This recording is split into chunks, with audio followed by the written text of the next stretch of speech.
Something is happening in the Canadian North that the mainstream doesn't want to spend too much time talking about. The permafrost is thawing, and as it does, the frozen ground is giving back things that were never supposed to exist. Carved stones, post structures, alignments of rock that follow astronomical patterns nobody can explain with the tools we were handed in a standard history class. Animal bones cut with precision blades. Layers of ash from fires that burned in places where, according to everything we were taught, no one was supposed to be living. Not then. Not that early. The official story of Canada's ancient past is clean and simple. Nomadic hunters crossed a land bridge from Asia somewhere between 15 and 20,000 years ago, slowly worked their way south through an ice-free corridor, and spread across the continent. They lived in small bands. They were mobile. They followed the megafauna. They left behind spear points and scattered hearths, and eventually, after thousands of years, their descendants built the complex civilizations we read about in Mesoamerica and the Andes. Canada, in this story, is essentially a corridor, a passageway, a place people moved through, not a place people built anything lasting. But that story has a problem. Actually, it has dozens of problems. And the permafrost, as it melts, is handing us those problems one frozen artifact at a time. If you're watching this to fall asleep, that's exactly why I make these videos. Maybe subscribe and let me know, where are you right now and what time is it? What we're going to do tonight is go deep. Not just deep into the archaeology, but deep into the logic. The question is not simply whether people lived in Canada before the Ice Age. Of course people lived there. The question is what kind of people, what kind of society, what kind of knowledge? And why, when the evidence starts pointing towards something more organized, more structured, more architecturally deliberate than scattered nomads, the conversation in academic circles tends to get quiet very fast. We're going to talk about the frozen sites that are thawing right now and what they're revealing. We're going to walk through the evidence that researchers are actually finding, the physical structures, the aligned stones, the middens and fire pits that cluster in ways nomadic bands simply don't produce. We're going to look at the geological record and ask what Canada actually looked like before the ice sheets descended, because the answer is going to surprise you. And we're going to sit with the uncomfortable possibility that what got buried under 2 kilometers of glacial ice 14,000 years ago was not nothing. Let's start with the ground itself. The permafrost of northern Canada is not simply frozen dirt. It is a time capsule. Under the right conditions, organic material, bone, wood, leather, plant fiber, even soft tissue, can be preserved in permafrost for tens of thousands of years in a state that would be impossible anywhere else on Earth. The famous woolly mammoths found in Siberia with stomach contents still intact, with skin and hair and sometimes blood still liquid inside their veins, those animals are preserved because of permafrost. The same preservation potential exists across northern Canada, across Yukon, the Northwest Territories, Nunavut, and into the boreal transition zones of northern British Columbia, Alberta, Saskatchewan, and Manitoba. The problem is that until very recently, most of this ground was inaccessible and most of it was permanently frozen. You couldn't dig into it without specialized equipment. You couldn't study what was inside without the ice itself cooperating. And for most of the 20th century, the assumption was simple. Whatever is down there, it's probably just more of what we already know. More megafauna bones, more glacially transported rock, maybe the occasional ancient campsite. Nothing that rewrites history. That assumption is now being tested in real time. As global temperatures rise, the permafrost across the Canadian North is thawing at rates that have genuinely alarmed the scientific community. In some regions of Yukon and the Northwest Territories, ground that was stable for thousands of years is slumping, cracking, collapsing into sinkholes called thermokarst. Entire hillsides are sliding, riverbeds are dropping, and as the frozen ground opens up, it's exposing things.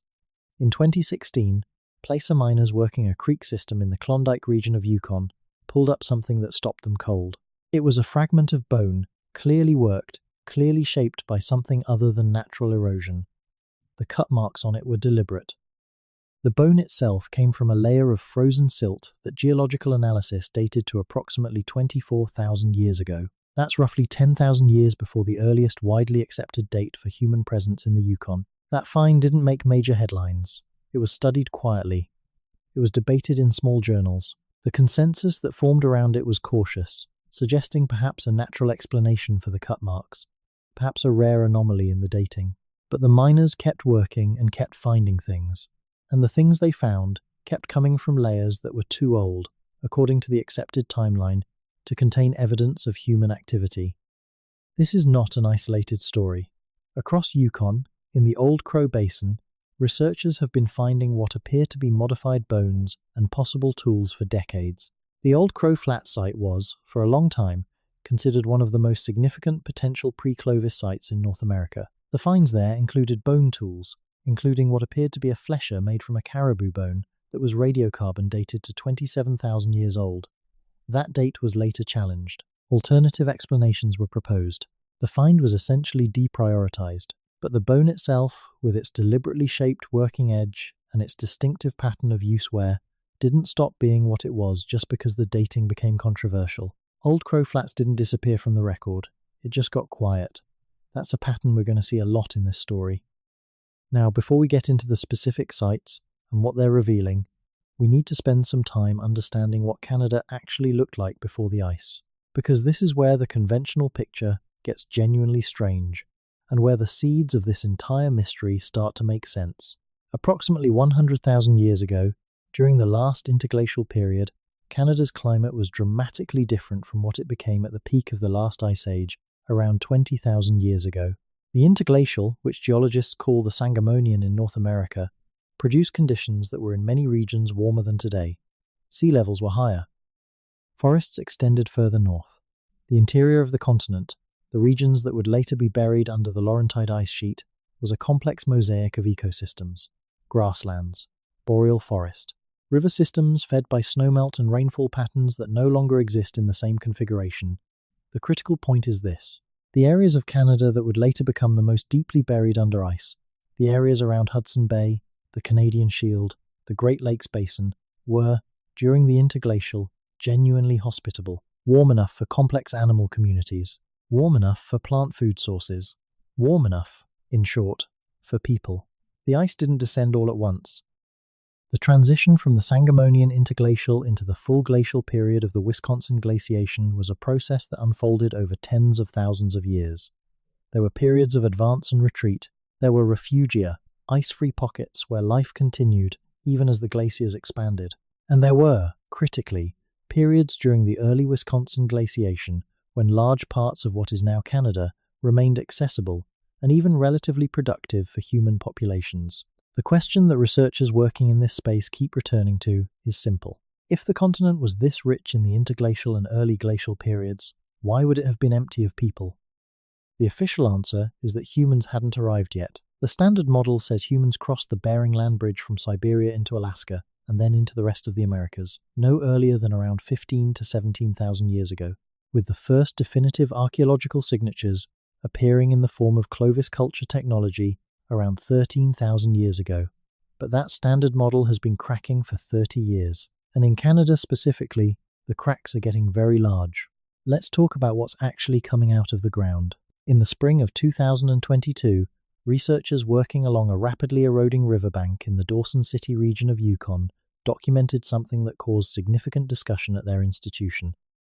Exposed by the melting permafrost and the undercutting of the bank by spring runoff was a layer of sediment that contained what appeared to be a structural feature: a series of post holes, circular depressions arranged in a pattern consistent with the footprint of a built structure.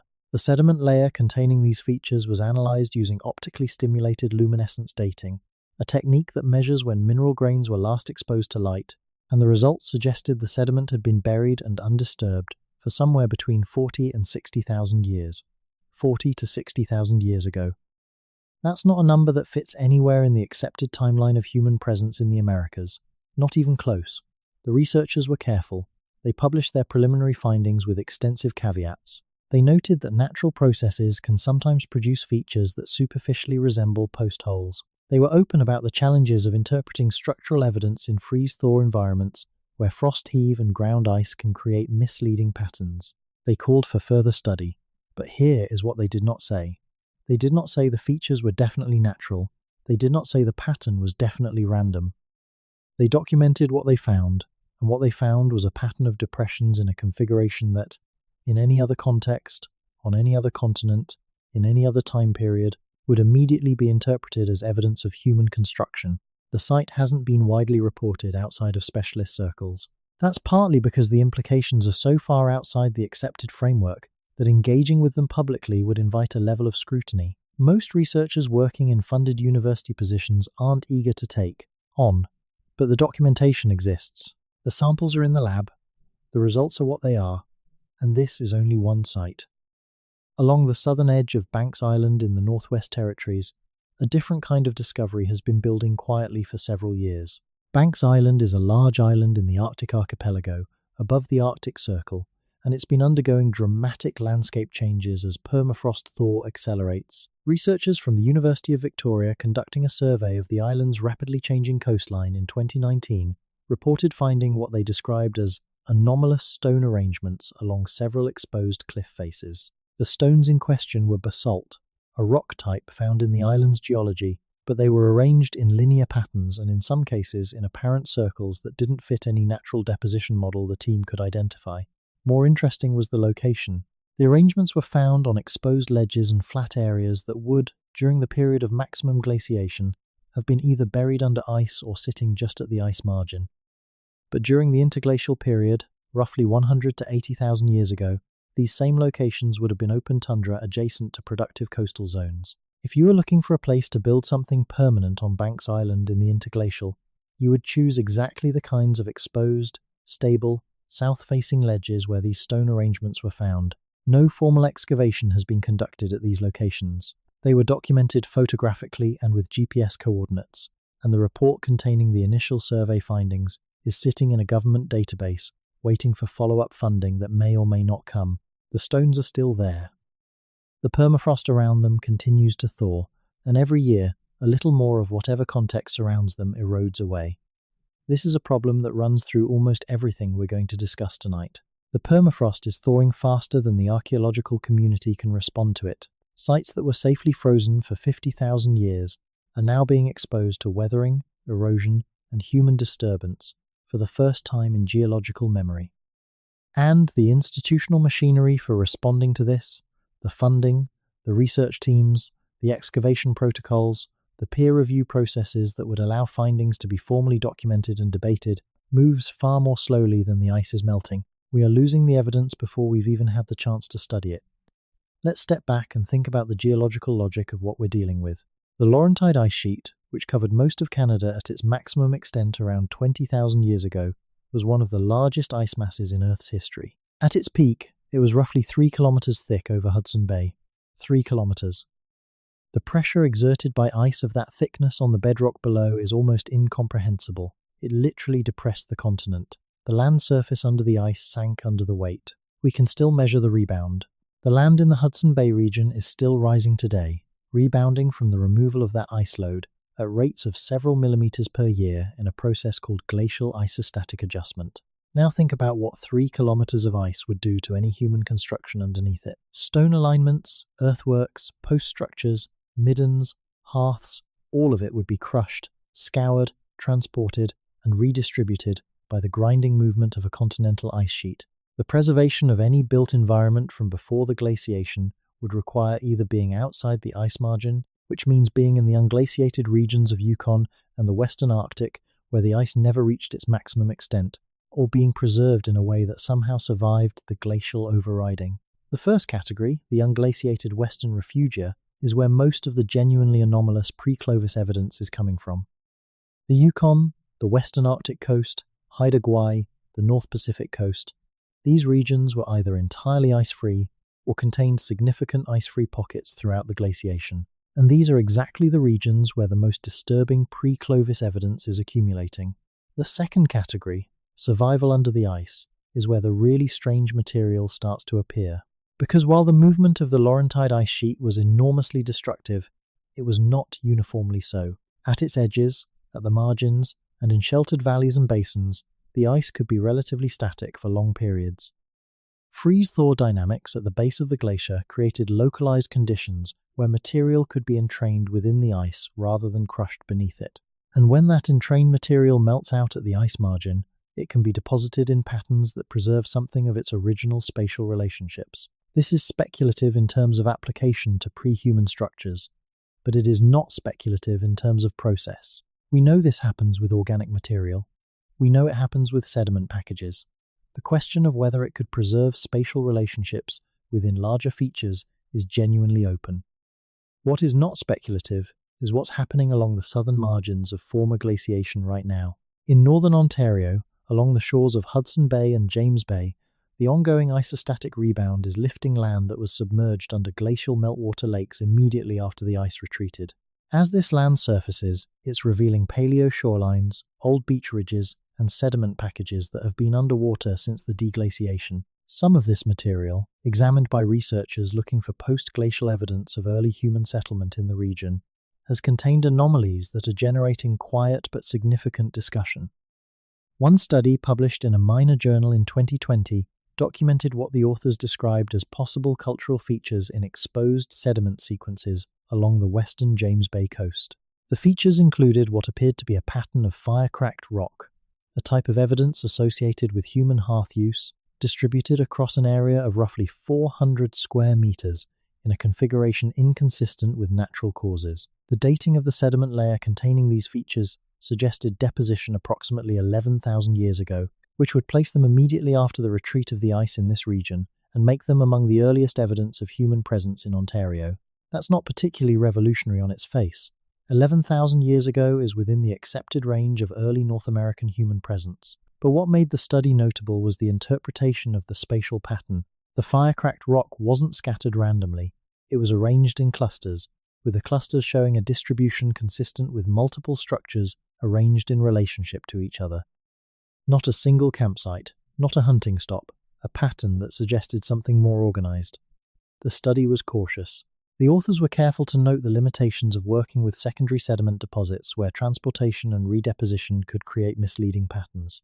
But they also noted that the alternative explanation, a natural process producing this exact configuration of fire-cracked rock across 400 square meters, was itself not a simple or obvious process to invoke. The paper got limited attention. The funding for follow-up work hasn't materialized. The location continues to erode.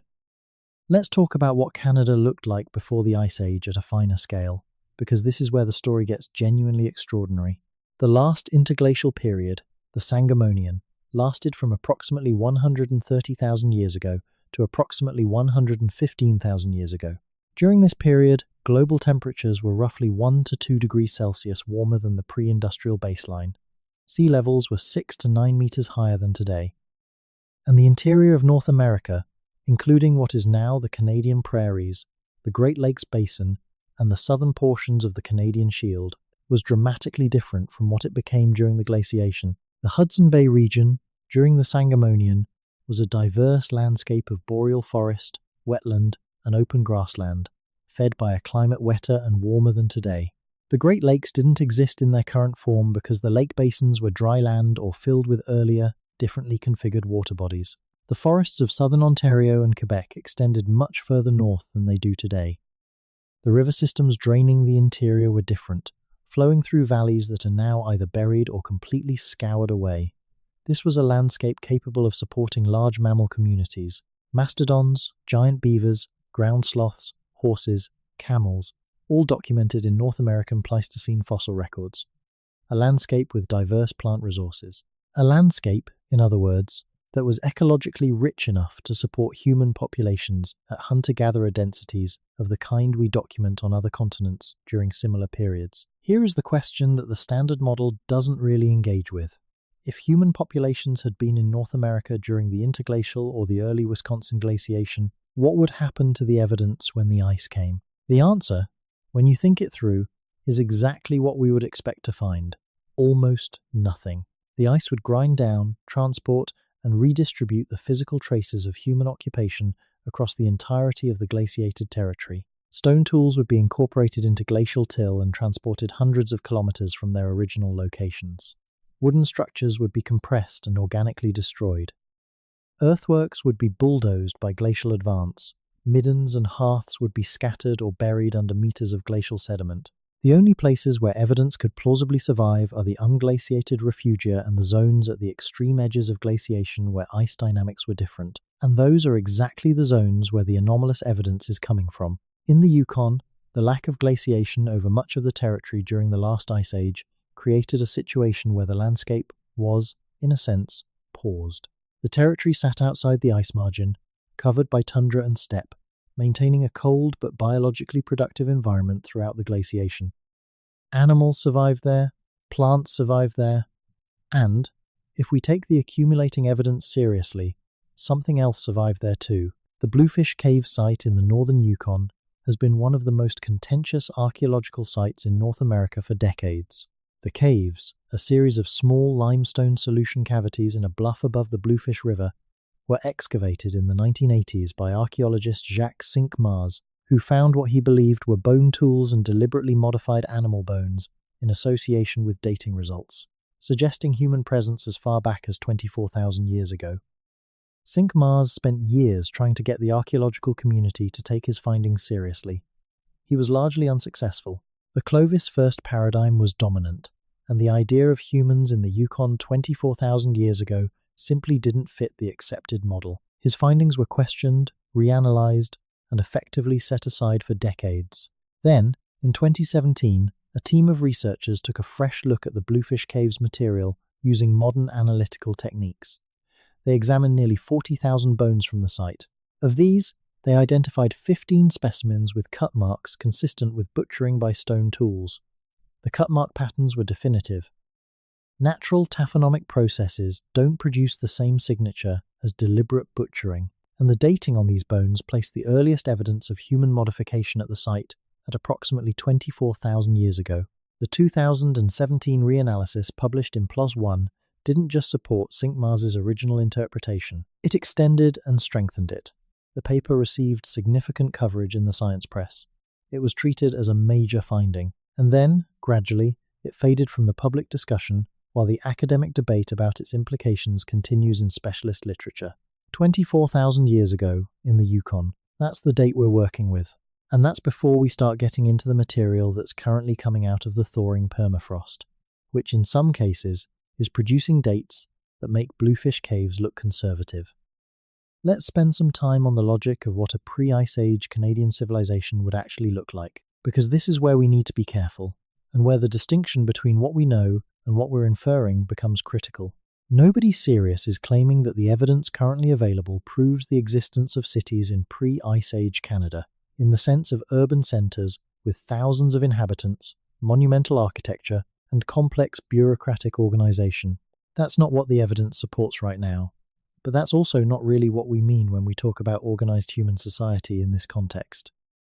What the evidence does support, or at least is consistent with, is the possibility of sustained human populations in Canada over a period of tens of thousands of years before the Ice Age maximum. Populations that were not simply passing through, populations that were managing landscapes, building seasonal or permanent structures, developing local technological traditions, and accumulating the kind of knowledge about their environment that takes generations to build. That's not nothing. In fact, by the standards of how we interpret evidence from other parts of the world, that's a civilization, not a city-state, not an empire. But a civilization in the sense of an organized, sustained, knowledge-bearing human presence in a landscape. And the evidence suggests that something like this is exactly what the thawing permafrost is beginning to reveal. Let's go north, way north. In 2018, a team of researchers from Carleton University, conducting a geomorphological survey of the western Nunavut coast, documented something they weren't looking for and weren't prepared to interpret.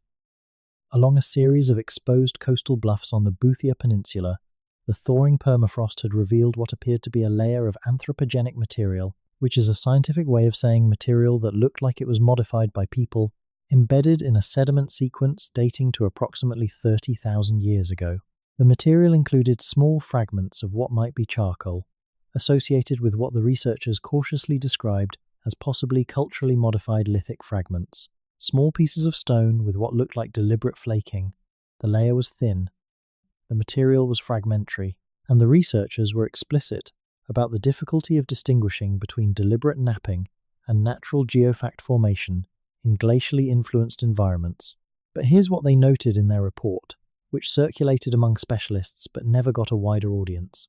The distribution of the modified stone fragments was not random. They were concentrated in a specific zone of the exposed bluff, with the highest density occurring in a region of the sediment sequence that also contained the possible charcoal material. That co-occurrence, lithic fragments and possible fire evidence in the same horizon of a 30,000-year-old sediment layer, is the kind of association that would, in a European Paleolithic context, be considered strong preliminary evidence of human occupation. In Nunavut, it was documented, filed, and largely left alone. The Boothia Peninsula, during the interglacial and early glacial periods, was part of a landscape that extended much further into what is now Hudson Bay. The sea levels during the Sangamonian interglacial were, as we noted, 6 to 9 meters higher than today in terms of absolute sea level, but the isostatic depression of the land, under the weight of the ice that would later form, means that the relative position of land and sea in this region during the interglacial was complex. Parts of what is now sea floor in Hudson Bay were above water. Parts of what is now land were below. Mapping the paleolandscape of this region for the purposes of understanding where human populations could have lived and what resources they would have had access to is a research program that is currently underfunded and underway in only a handful of institutions. But the preliminary results are extraordinary. The Hudson Bay Basin, during the interglacial, was not a bay at all in the configuration we know today. It was a complex inland landscape, partially occupied by an earlier version of the Hudson Bay drainage system, but with large areas of dry land featuring river valleys, lake systems, and coastal zones far richer in biological productivity than anything that exists in the modern Arctic. If you wanted to support a substantial human population in what is now Canada, during the interglacial, the Hudson Bay Basin and its surrounding margins would have been among the most productive regions on the continent. Rich in animal life. Rich in plant resources, accessible to both interior and coastal food sources. A place where people could live not just seasonally, but year-round. And all of that landscape is now under the Hudson Bay, or under the glacially scoured bedrock of the Canadian Shield, or in the regions that were at the ice margin, buried under meters of glacial till. We are essentially trying to find evidence of a civilization in the wreckage left by one of the most destructive geological events in Quaternary history. And we're finding it, slowly, incompletely, in fragments that the institutions responsible for interpreting them often don't know what to do with, but we're finding it. Let's talk about the oral traditions, because this is where the story gets layered in a way that is both compelling and methodologically complex. The Indigenous peoples of Canada carry oral traditions that, in some cases, extend back to the geological events of the last glaciation and deglaciation. We know this because some of these traditions have been shown to preserve accurate memory of specific geological events, including the flooding of coastal areas as sea levels rose after the ice melted, the formation of specific landscape features during the deglaciation, and the behavior of now extinct megafauna species. The Haida of Haida Gwaii carry traditions about the time when their islands were connected to the mainland, and the sea was much further away than it is today. That is an accurate description of the geography of Haida Gwaii during the last glacial maximum, when lower sea levels exposed the continental shelf and the islands were part of a much larger landmass. The tradition preserves memory of a landscape that has been underwater for roughly 10,000 years.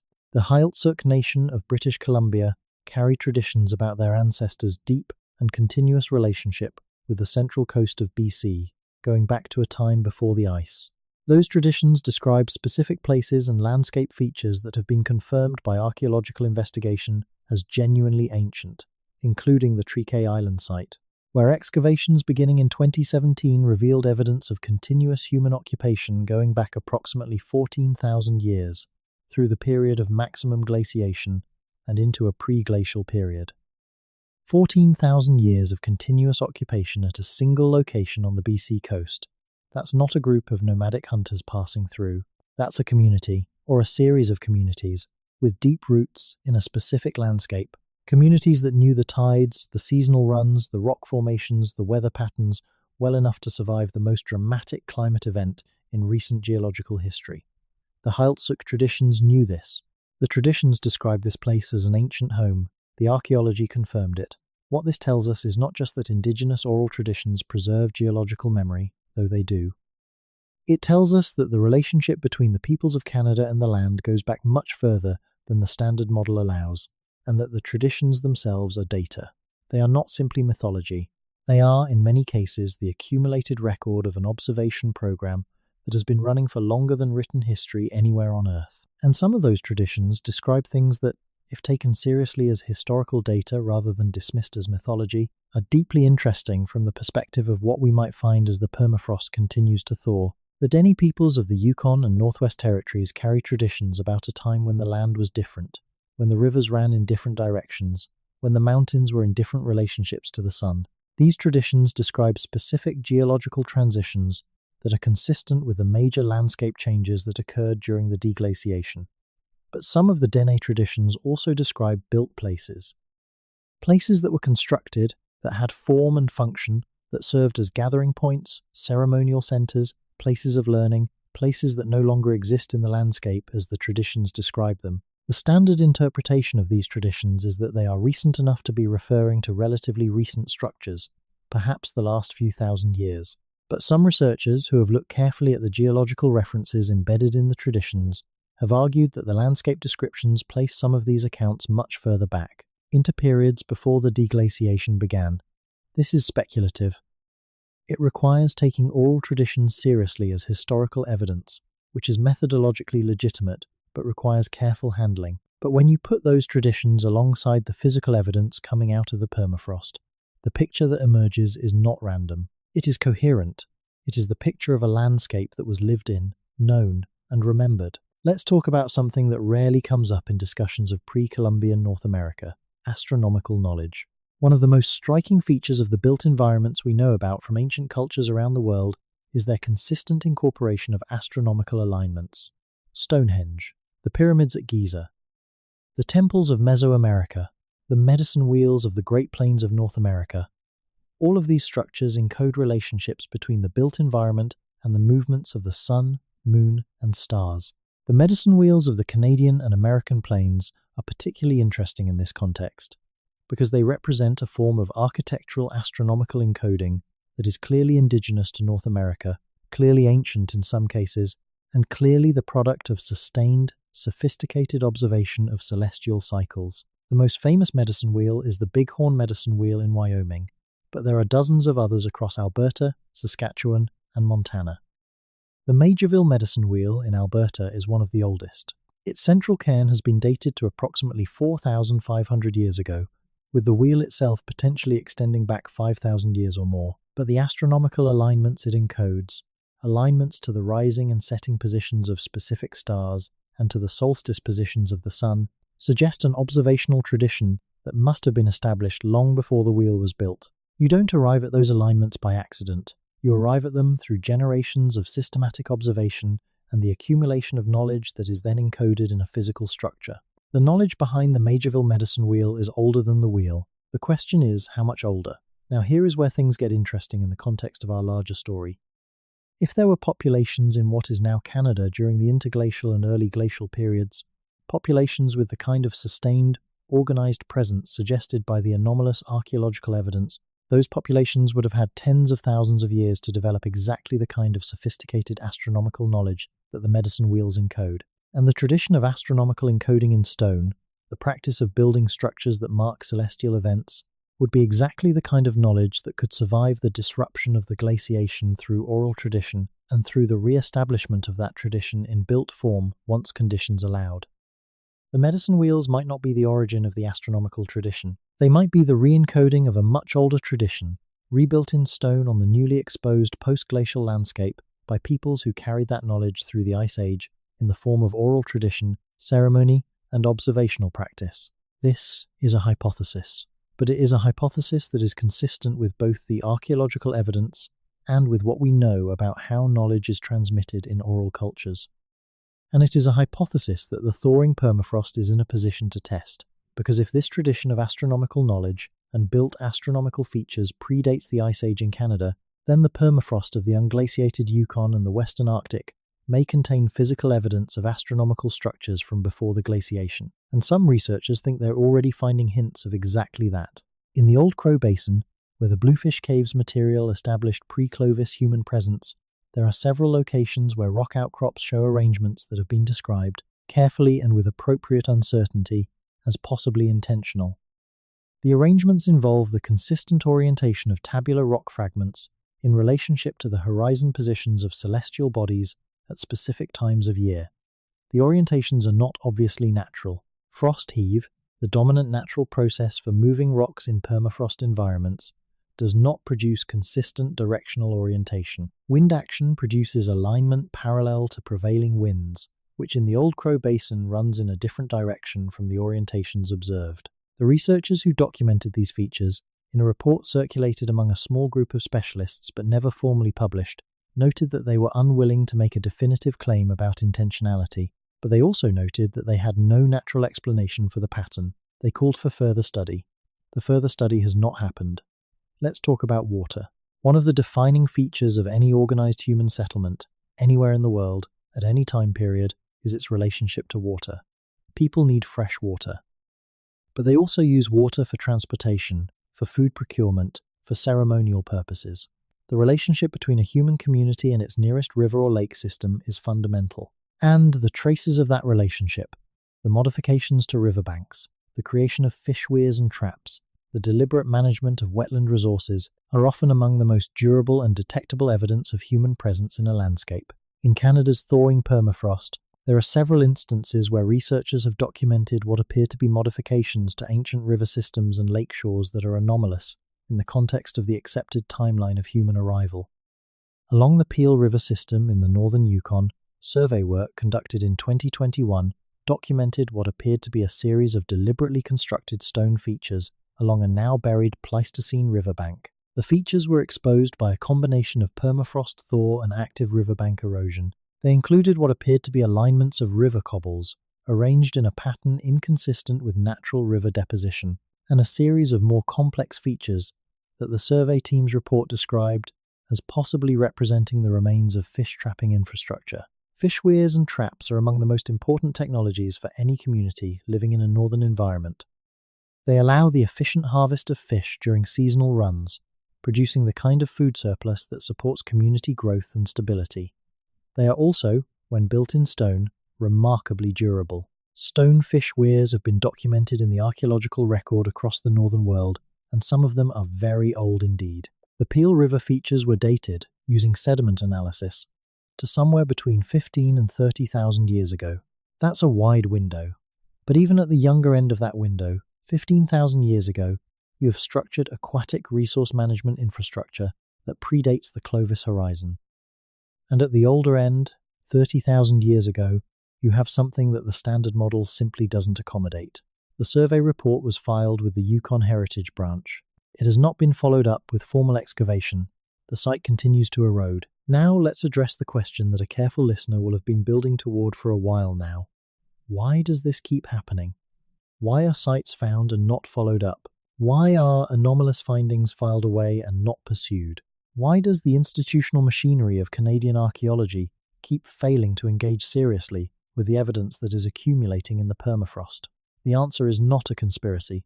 It's not that there's a coordinated effort to suppress evidence of pre-Ice Age civilization in Canada. The reality is messier and in some ways more troubling than a conspiracy, because at least a conspiracy would imply that someone knew what was being suppressed and had made a deliberate decision about it. What's actually happening is something more like institutional inertia, combined with genuine methodological difficulty and a funding structure that rewards confirmation of existing models over investigation of anomalies. The Clovis first model dominated North American archaeology for decades so completely that it shaped not just the interpretation of evidence, but the questions researchers learned to ask, the techniques they learned to use, and the peer review standards by which they evaluated each other's work. A finding that was clearly pre-Clovis wasn't just anomalous. It was, in a very real sense, professionally dangerous for the researcher who reported it. The story of Jacques Cinq-Mars and the Bluefish Caves is instructive here. He spent years being marginalized in his field for finding something that has since been validated.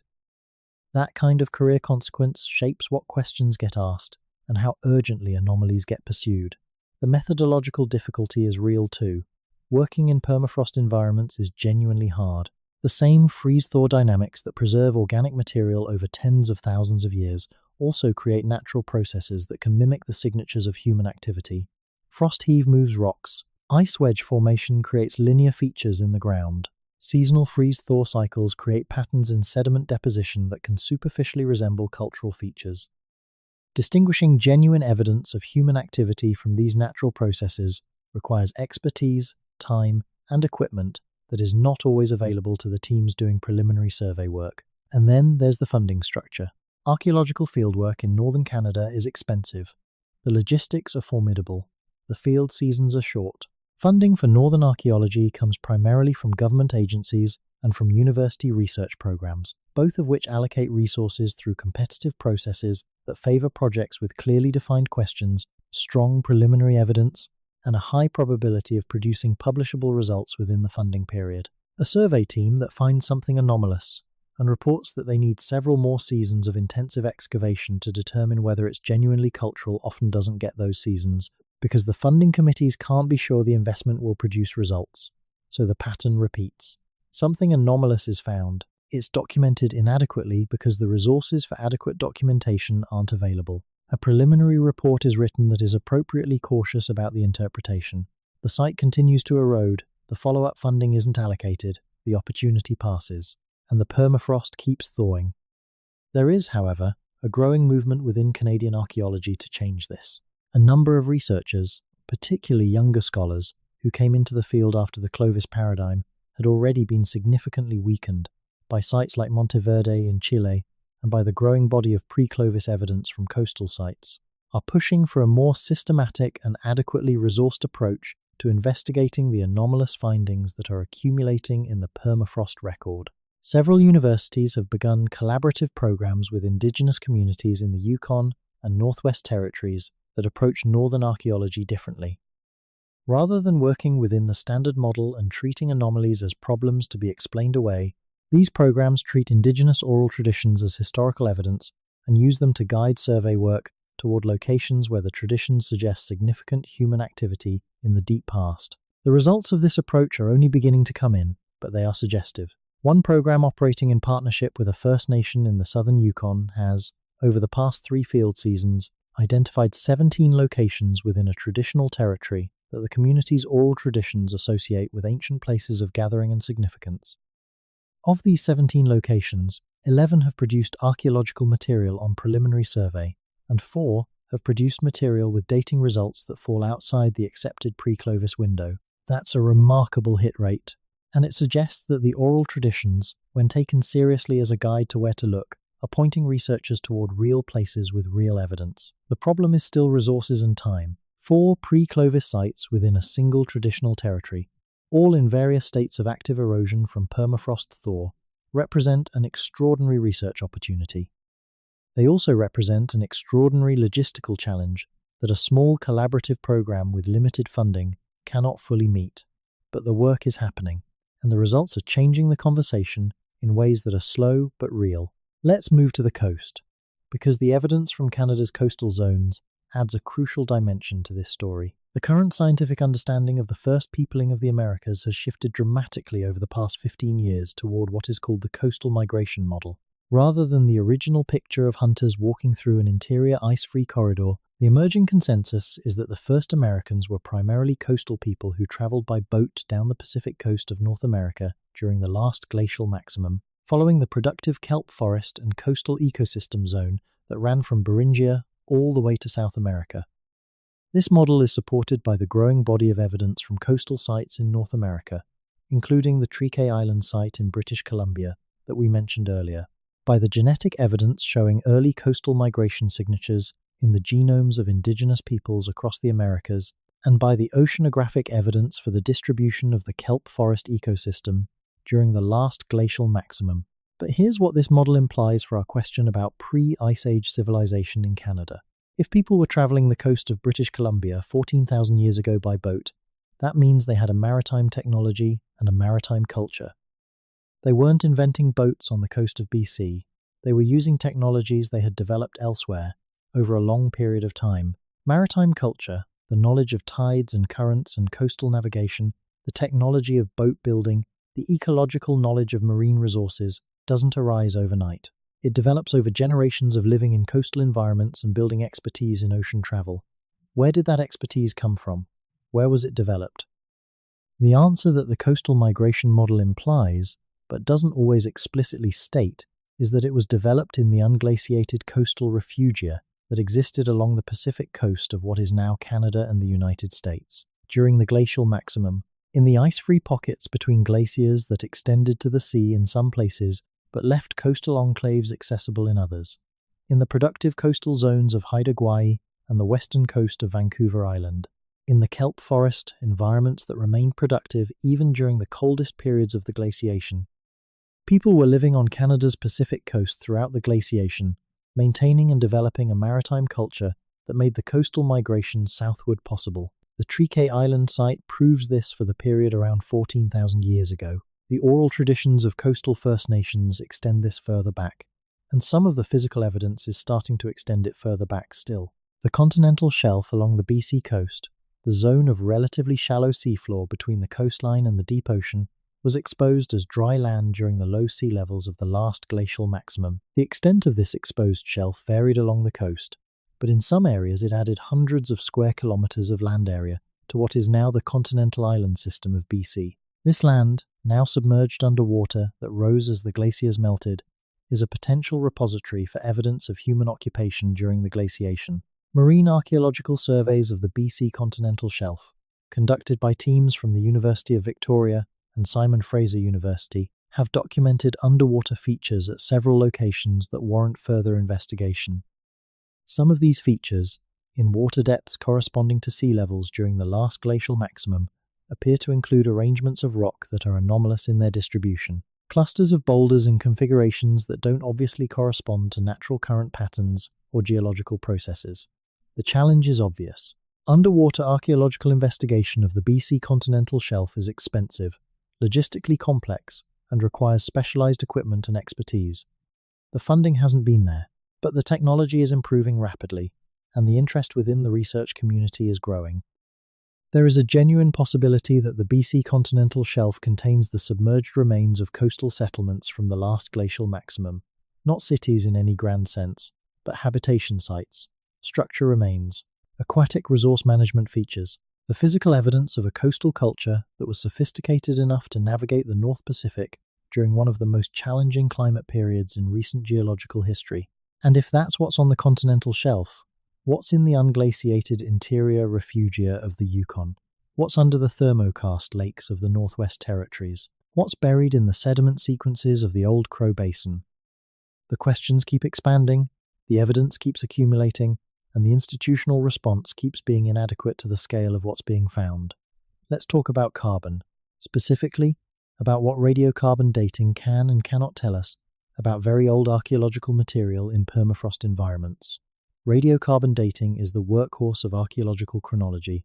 It measures the decay of the radioactive carbon, 1,4 isotope in organic material, to determine how long ago the organism that produced that material died.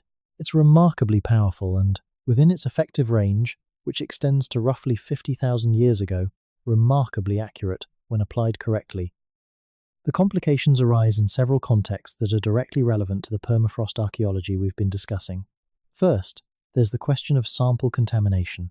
Permafrost environments are dynamic in ways that create contamination pathways that don't exist in more stable settings.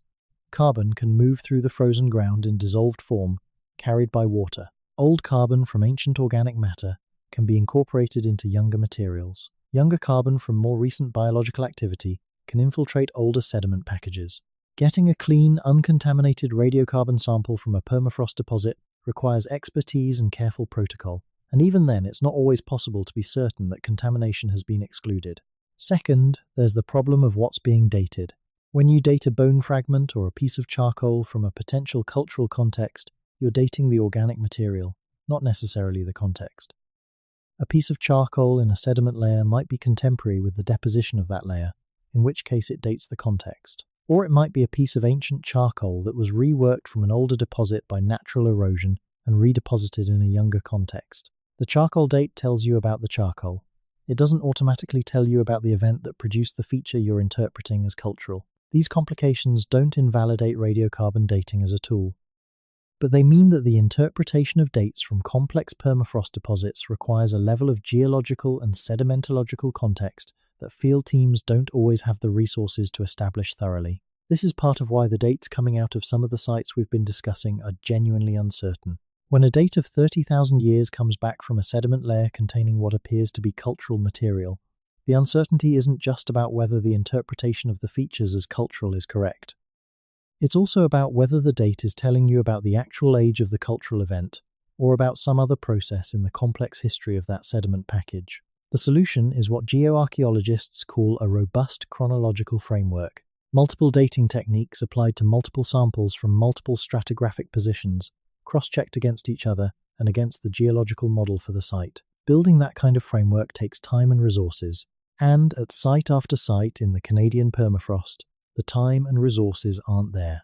But alternative dating techniques are improving.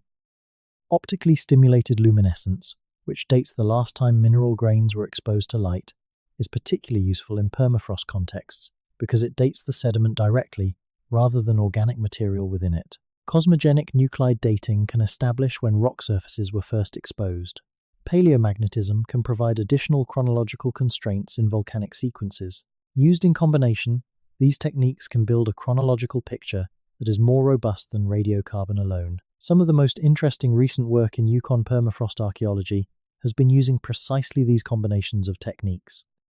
And the results are pushing dates in directions that are very hard to square with the standard model. In the Dawson City region, a multi-technique dating study of a stratified permafrost sequence containing what appeared to be cultural materials produced a chronological picture that placed the earliest potentially cultural horizon at between 35 and 45,000 years ago. The techniques used included radiocarbon, OSL, and uranium series dating on speleothem material in an associated cave sequence. The convergence between the different techniques was good enough that the researchers, while cautious in their public statements, considered the date range reliable, 35 to 45,000 years ago, in the Yukon, in a context with potentially cultural material. The researchers presented these results at a specialist conference in 2019. The response from most of the academic audience was what one of the researchers later described in a private communication as a wall of skepticism. Not engagement, not refutation, not alternative explanations.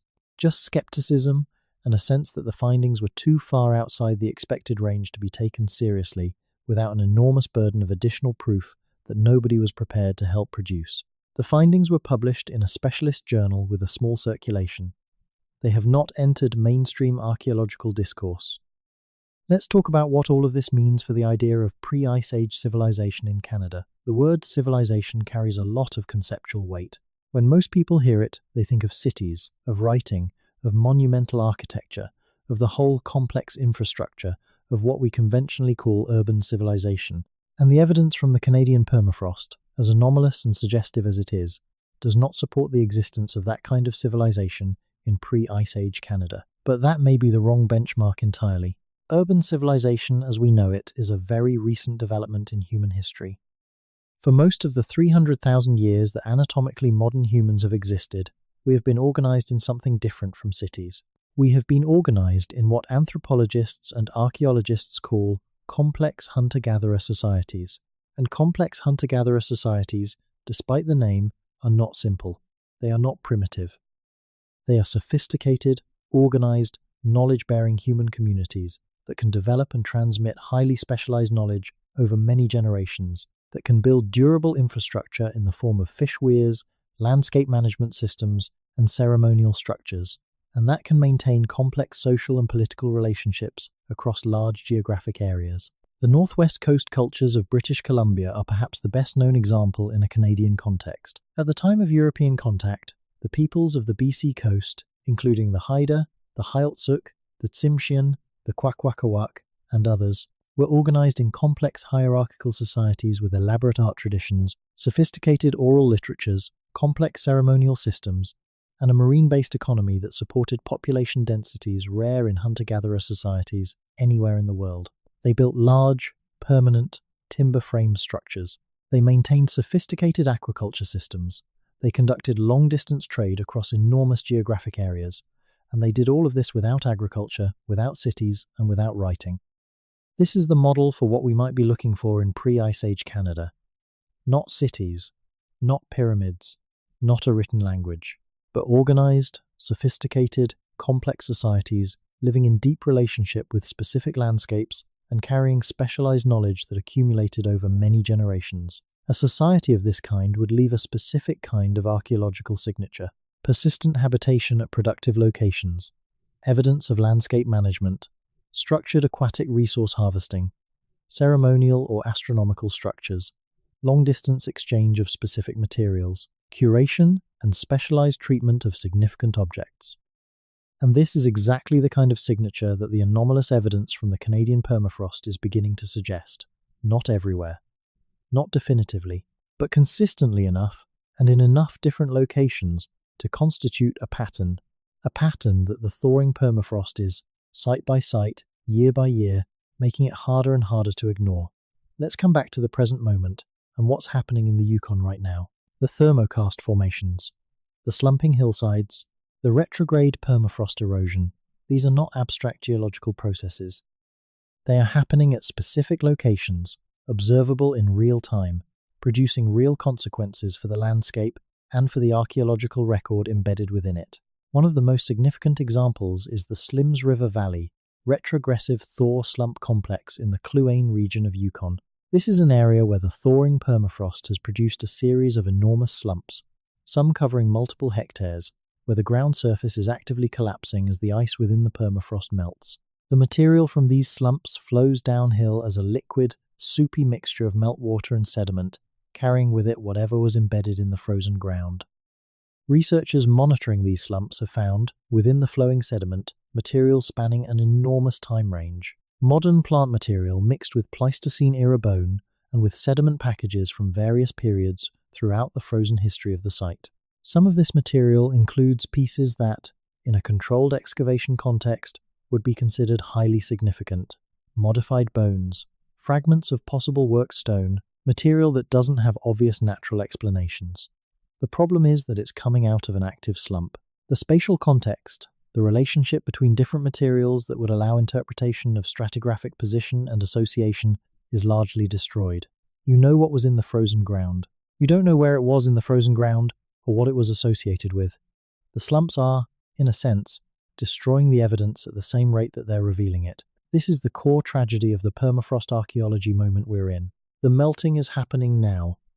The evidence is coming out now. But the capacity to properly document and interpret that evidence is not scaled to the rate of melting, and every year that passes without adequate response means more evidence lost permanently. Some researchers are trying innovative approaches to address this. Remote sensing technologies, including ground-penetrating radar and airborne LiDAR, can sometimes identify subsurface features in thawing permafrost before they're fully exposed by erosion, allowing at least preliminary documentation before the context is destroyed. Drone surveys can track the progression of slumps and thermokarst features over time. Systematic collection of material from active slumps, even without full stratigraphic context, can preserve the objects themselves for later analysis. But these are partial measures. They slow the rate of information loss. They don't stop it. The scientific community knows this. There have been calls within the permafrost research community for decades for a systematic, adequately resourced response to the archaeological implications of permafrost thaw. Some government agencies have begun to respond. Parks Canada has been developing protocols for heritage monitoring in northern national parks affected by permafrost change. Some provinces and territories have been updating their heritage legislation to address the specific challenges of permafrost sites. But the scale of the response remains far below what the scale of the problem requires. Let's talk about the political dimension of this story, because it's impossible to understand the institutional response to pre-Ice Age evidence in Canada without understanding the political context in which Canadian archaeology operates. The question of when people first arrived in the Americas is not just an archaeological question. It has profound implications for the rights, sovereignty, and identity of Indigenous peoples across the continent. The longer Indigenous peoples have been in a place, the stronger their claim to that place as homeland. The deeper the roots of Indigenous presence in the Americas, the more untenable certain colonial narratives about the nature of the Americas at the time of European contact become. This means that the debate over pre-Clovis evidence in North America is not simply an academic debate, it is a political and legal debate as well. And the political stakes of the question shape how it is handled institutionally in ways that are sometimes explicit and sometimes not. On one hand, there are good reasons to be cautious about claims of very early human presence in the Americas. The history of archaeology is full of false dawn moments where apparently extraordinary evidence turned out, under more rigorous analysis, to be misinterpreted natural features or contaminated samples. The demand for a high standard of proof before accepting pre-Clovis dates is epistemically justified.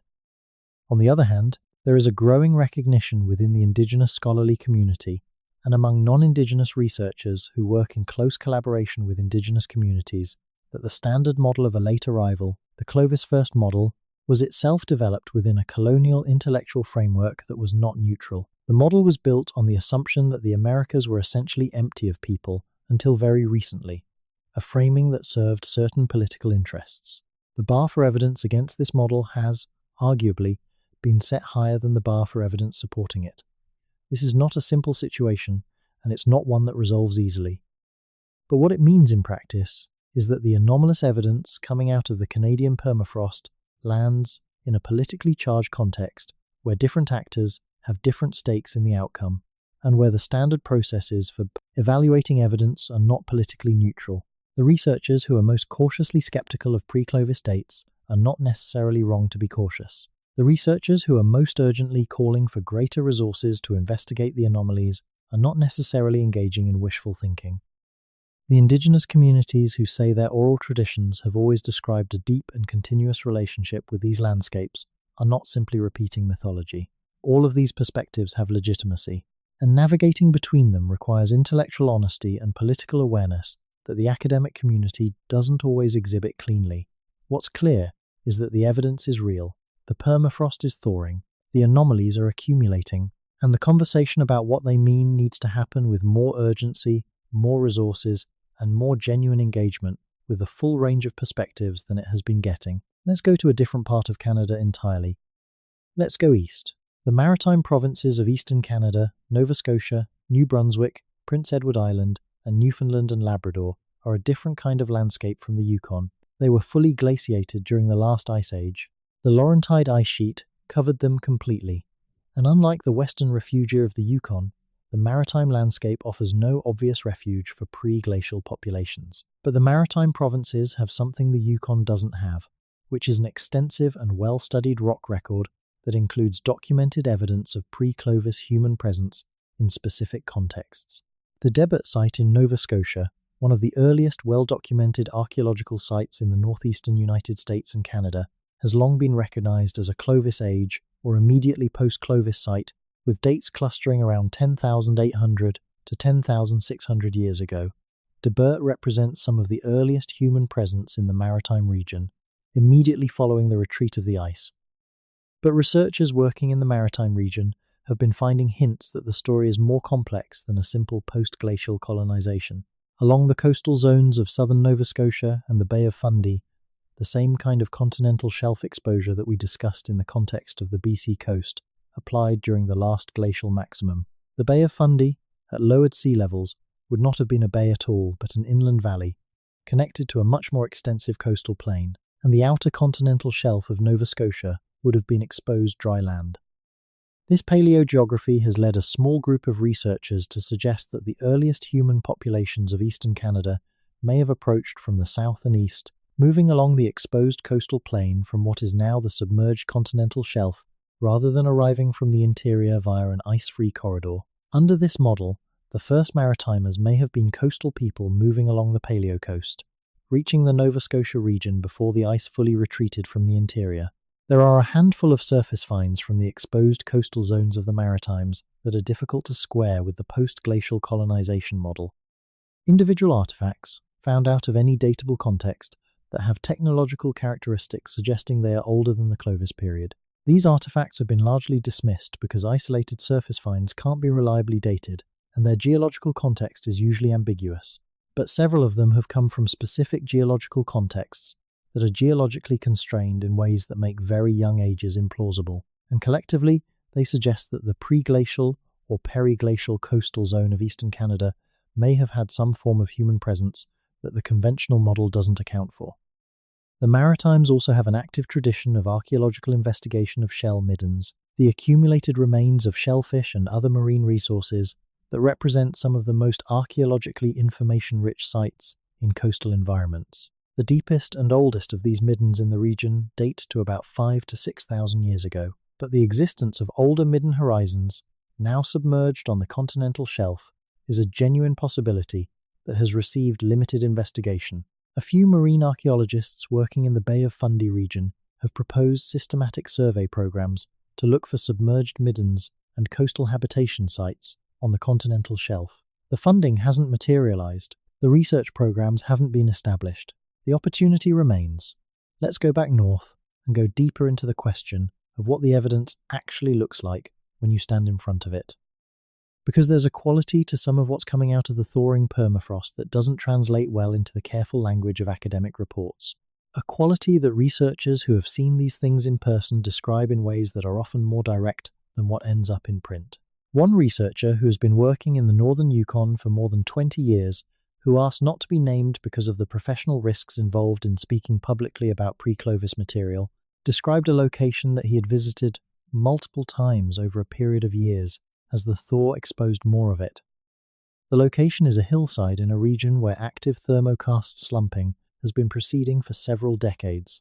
What the thaw has exposed, according to this researcher, is a sequence of layered sediment in which several distinct horizons contain what he describes as unmistakably anthropogenic material: fire-cracked rock, burned bone fragments, small lithic flakes with a characteristic conchoid fracture of deliberate napping. The material appears across at least 3 distinct stratigraphic horizons, separated by sterile sediment layers, that suggest the site was not occupied continuously, but was returned to repeatedly over an extended period. The highest, most recent horizon contains material that dates to within the accepted range for human presence in the region. The middle horizon dates to somewhere between 15 and 20,000 years ago, and the lowest horizon, the one buried deepest and associated with the oldest sediment, produces dates that the researcher describes as consistently coming back in the range of 40,000 years or older. He has collected samples. He has sent them to laboratories. The results are consistent across multiple analyses. He has shared them with a small number of colleagues, most of whom have responded with a mixture of fascination and concern. The concern is professional. The implication of the dates, if the material is genuinely cultural, is radical enough that publishing them without an overwhelming body of additional evidence would expose the researcher to the kind of career consequences that the field has historically imposed on people who challenge the foundational timeline. So the samples sit in storage, the data sits in files, and the hillside continues to thaw and to erode and to wash away season by season. This situation, a genuinely experienced and respected researcher sitting on evidence that he believes is real and significant, but unable to publish it without risking professional marginalization, is not unique. It is representative of a pattern that exists across the field of pre-Clovis research in Canada and, more broadly, across North American archaeology. The intellectual courage required to publish findings that challenge the foundational model of a discipline is not distributed evenly through academic populations. Most researchers, rationally, wait until the evidence is so overwhelming that the field has no choice but to engage with it. But in the meantime, as the waiting happens, the permafrost keeps thawing, the evidence keeps eroding, and the window for properly documenting what the frozen ground is giving back keeps closing. Let's talk about what the next decade looks like. Because this story is not static, the permafrost is thawing at an accelerating rate. The technology for investigating archaeological sites in permafrost environments is improving rapidly. The political and intellectual context within North American archaeology is shifting, driven partly by increased indigenous engagement with the research process and partly by the steady accumulation of pre-Clovis evidence from sites like Monteverde, the Meadowcroft Rock Shelter, the Page-Ladson site in Florida, and the Chiquihuite Cave in Mexico that have together made the Clovis first model untenable. The question is no longer whether people were in the Americas before 13,000 years ago. That question has been answered. The question now is how much earlier and what the nature of those early populations was. In that context, the evidence from the Canadian permafrost is going to become increasingly important. The Yukon, the Northwest Territories, the coastal regions of BC, the submerged continental shelves on both the Pacific and Atlantic coasts, all of these are zones where the evidence for early and possibly very early human presence is accumulating. And as the institutional barriers to taking that evidence seriously continue to break down, and they are breaking down, the pace of discovery is going to accelerate. Several things are likely to change the conversation significantly in the next decade. First, improved dating technology. Several new dating techniques are either now available or soon will be that can provide reliable age estimates for materials in permafrost contexts that radiocarbon dating cannot reliably date. These include enhanced OSL techniques, uranium-lead dating of phosphatic materials in ancient bone, and improved methods for extracting datable material from heavily contaminated samples. These techniques will allow researchers to establish robust dates for contested permafrost sites in ways that weren't possible even 5 years ago. Second, ancient DNA. The ancient DNA revolution that has transformed our understanding of human prehistory globally has not yet been applied systematically to Canadian permafrost contexts in the way it needs to be. But it will be. Ancient DNA can, in principle, be extracted from human remains or from the sediment itself, and it can provide information about the genetic diversity and origin of past populations that no other technique can match. If there were populations in Canada during the interglacial or early glacial periods, and if their remains or genetic traces are preserved in the permafrost, ancient DNA will eventually find them. Third, remote sensing. LiDAR, ground-penetrating radar, and multispectral remote sensing from satellites and aircraft are making it possible to survey large areas of the northern landscape for archaeological features without the expense and difficulty of ground-level survey. These techniques can identify subtle landscape modifications, structural features, and subsurface anomalies that would be invisible to ground-level observers. Applied systematically to the northern Yukon, the western Arctic, and the other zones of interest, remote sensing could rapidly multiply the number of candidate sites for further investigation. Fourth, underwater archaeology. The development of improved underwater robotic survey systems and the growing institutional interest in submerged landscapes archaeology, driven partly by the increasing recognition that the submerged continental shelves of the world's coastlines are major repositories of early human history, is beginning to be applied to the Canadian context. The BC and maritime continental shelves are going to receive much more systematic attention in the next decade than they have in the past. And fifth, the collaborative research model. The growing integration of Indigenous knowledge and Indigenous community involvement into the research process is producing a fundamentally different approach to northern archaeology that is, early evidence suggests, far more effective at identifying significant sites than the conventional top-down survey approach. As this model becomes more established and more widely adopted, the rate at which significant sites are identified is likely to increase substantially. All of these developments together suggest that the next decade is going to be a transformative period for our understanding of the deep human history of Canada. The evidence that is currently accumulating in fragments, in small journals, in specialist conferences, in the files of cautious researchers who are waiting for the right moment, is going to coalesce into a picture that is going to be very difficult to dismiss. And that picture is going to look something like this. There were people in Canada before the last ice age maximum, possibly long before. They were not a handful of stragglers blown off course from somewhere else. They were organized populations with sustained relationships, with specific landscapes, with the technological capacity to manage aquatic resources and build durable infrastructure, with the astronomical knowledge encoded in stone structures, and with the social complexity needed to maintain coherent communities in the challenging environments of the northern Pleistocene. They were not cities in the conventional sense, but they were civilizations in the deeper sense, communities of knowledge, communities of practice. Communities whose accumulated understanding of their environment was sophisticated enough to support substantial populations in conditions that would defeat most modern people without their technological supports. And the ice came. Over thousands of years, the glaciers advanced. The productive landscapes were buried under kilometers of ice. The communities were displaced, fractured, reduced. Some populations survived in the refugia. Some populations carried their knowledge south along the coasts. Some populations were lost entirely, but not all of the knowledge was lost. Some of it survived in oral tradition. Some of it survived in the cultural practices of the peoples who endured through the Ice Age and emerged on the other side. Some of it is encoded in the stone structures and landscape modifications that the ice preserved rather than destroyed, and that the permafrost is now giving back. The permafrost is melting. The evidence is coming back. And the story it tells is older and richer and stranger than anyone in the academic mainstream was willing to admit until very recently. Let's spend some time on the specific objects.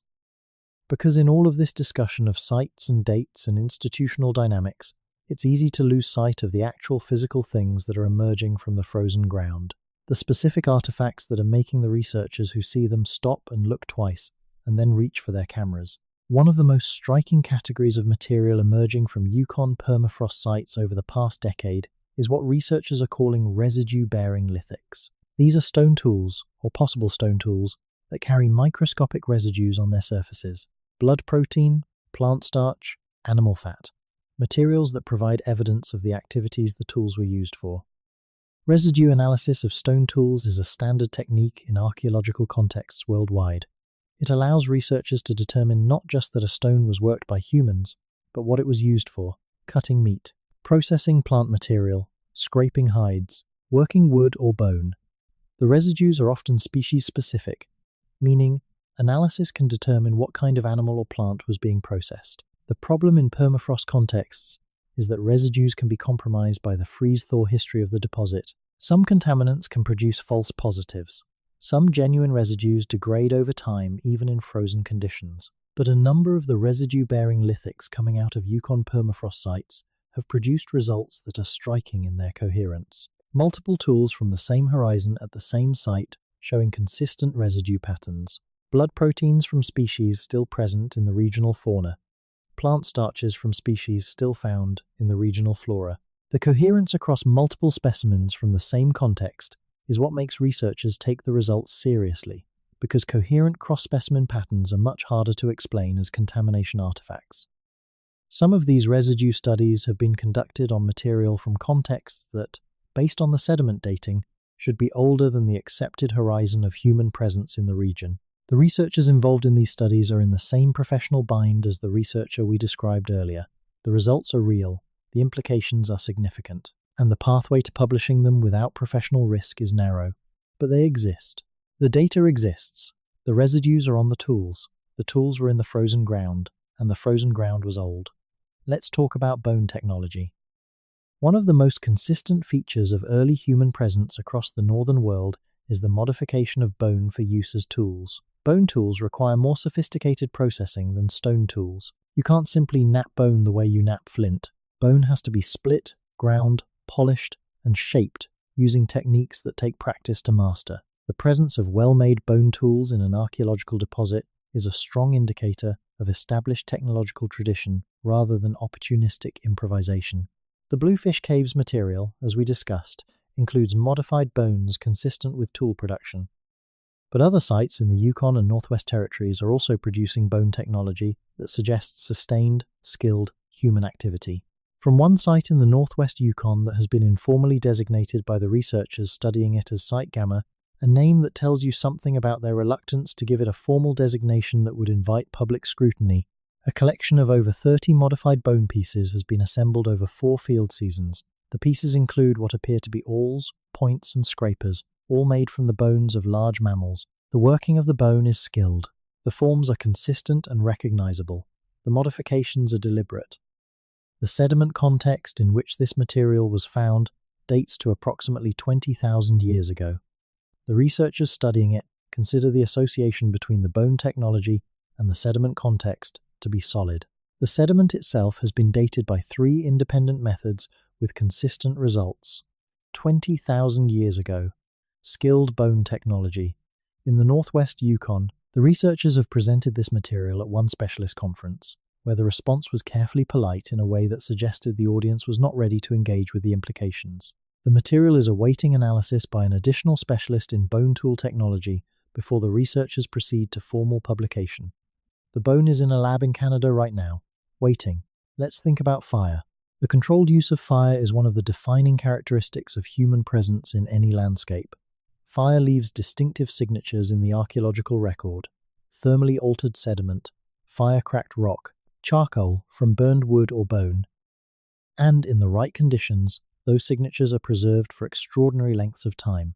In several permafrost sites across the Yukon and Northwest Territories, researchers have documented what appear to be ancient hearth features: concentrations of fire-cracked rock, lenses of charcoal and ash in the frozen sediment, thermally altered soil in configurations consistent with controlled burning. Some of these features have produced date ranges that fall within the accepted window of human presence in the region. These are relatively uncontroversial. They confirm the presence of people in the Yukon during the late glacial period, which is not surprising.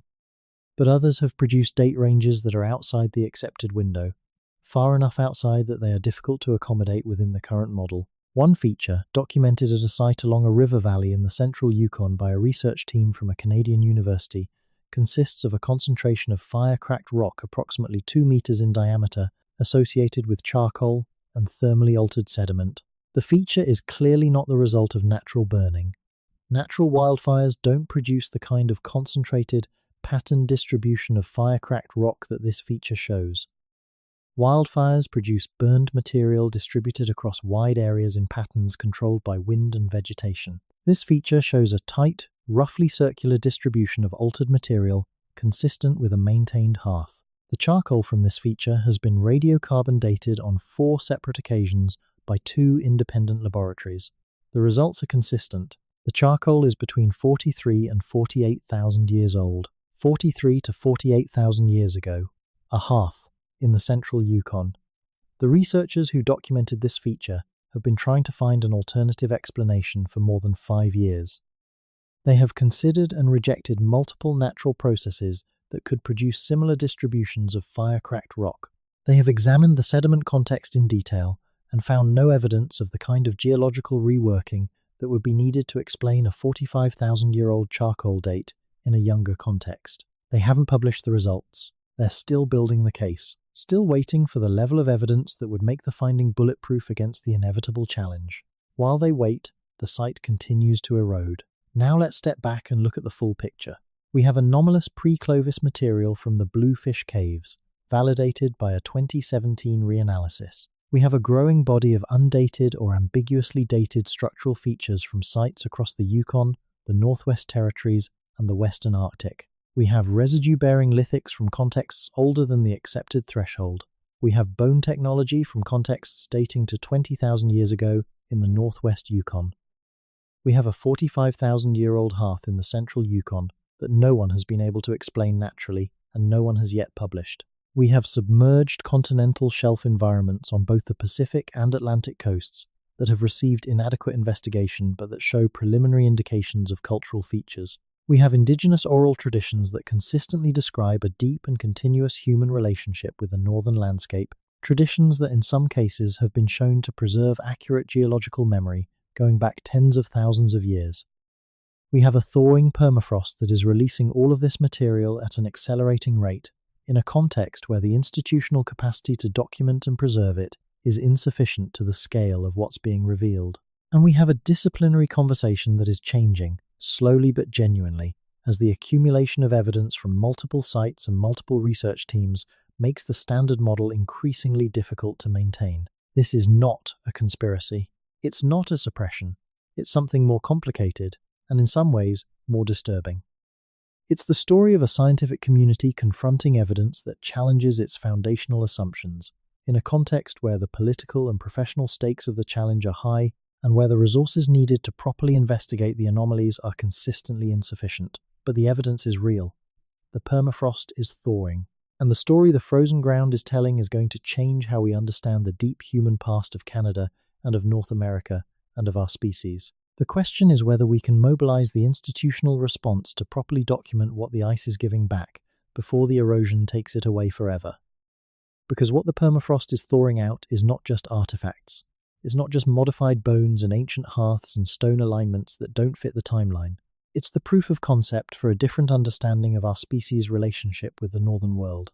Proof that humans were here earlier than we thought, that they built more than we supposed, that they knew more about this landscape than the standard model allowed, and that the ice did not erase everything. Some of it survived, in the frozen ground, waiting. And now, as the ground thaws, it's coming back. The evidence isn't neat. It's not a single dramatic discovery that settles the question once and for all. It's a pattern of anomalies distributed across a vast landscape, all pointing in the same direction, all saying the same thing in different ways. There were people here, before the ice, doing more than we imagined. The permafrost is the archive, and the archive is opening. Consider what it would mean if the interpretation is correct.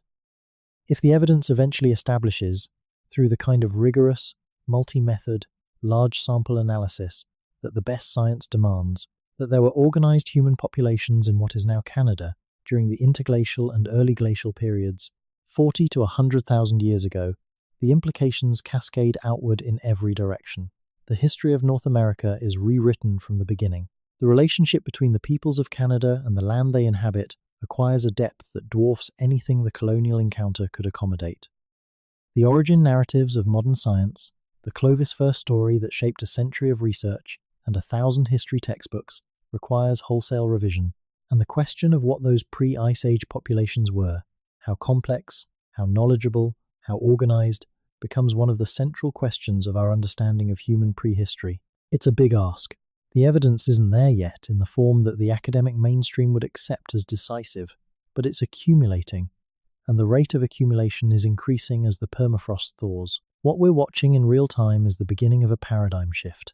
Not the shift itself, not the moment of definitive proof, but the gathering of anomalies that precede the shift, the build-up of pressure against a model that was never as solid as it looked, from evidence that the frozen ground has been holding in trust for tens of thousands of years. The ice kept it, the warming is releasing it, and what comes out of the frozen north is going to take a long time to fully reckon with. But the reckoning has begun.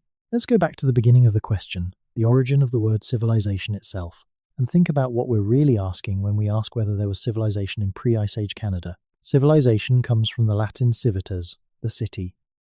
And for most of its history as a concept, it's been used to mark a boundary between the organized, settled, city-dwelling world and the supposedly less organized, more primitive world outside.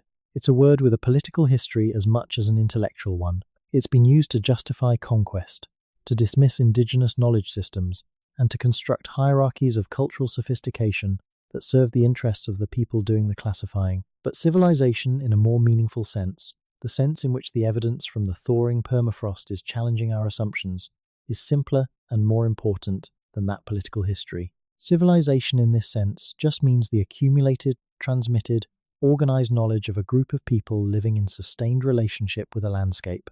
The knowledge of where the fish run and when, the knowledge of which plants heal and which kill, the knowledge of how the stars move and what their positions predict about the seasons, the knowledge of how to build a structure that withstands the winter, the knowledge of how to manage fire safely and efficiently, the knowledge of how to live.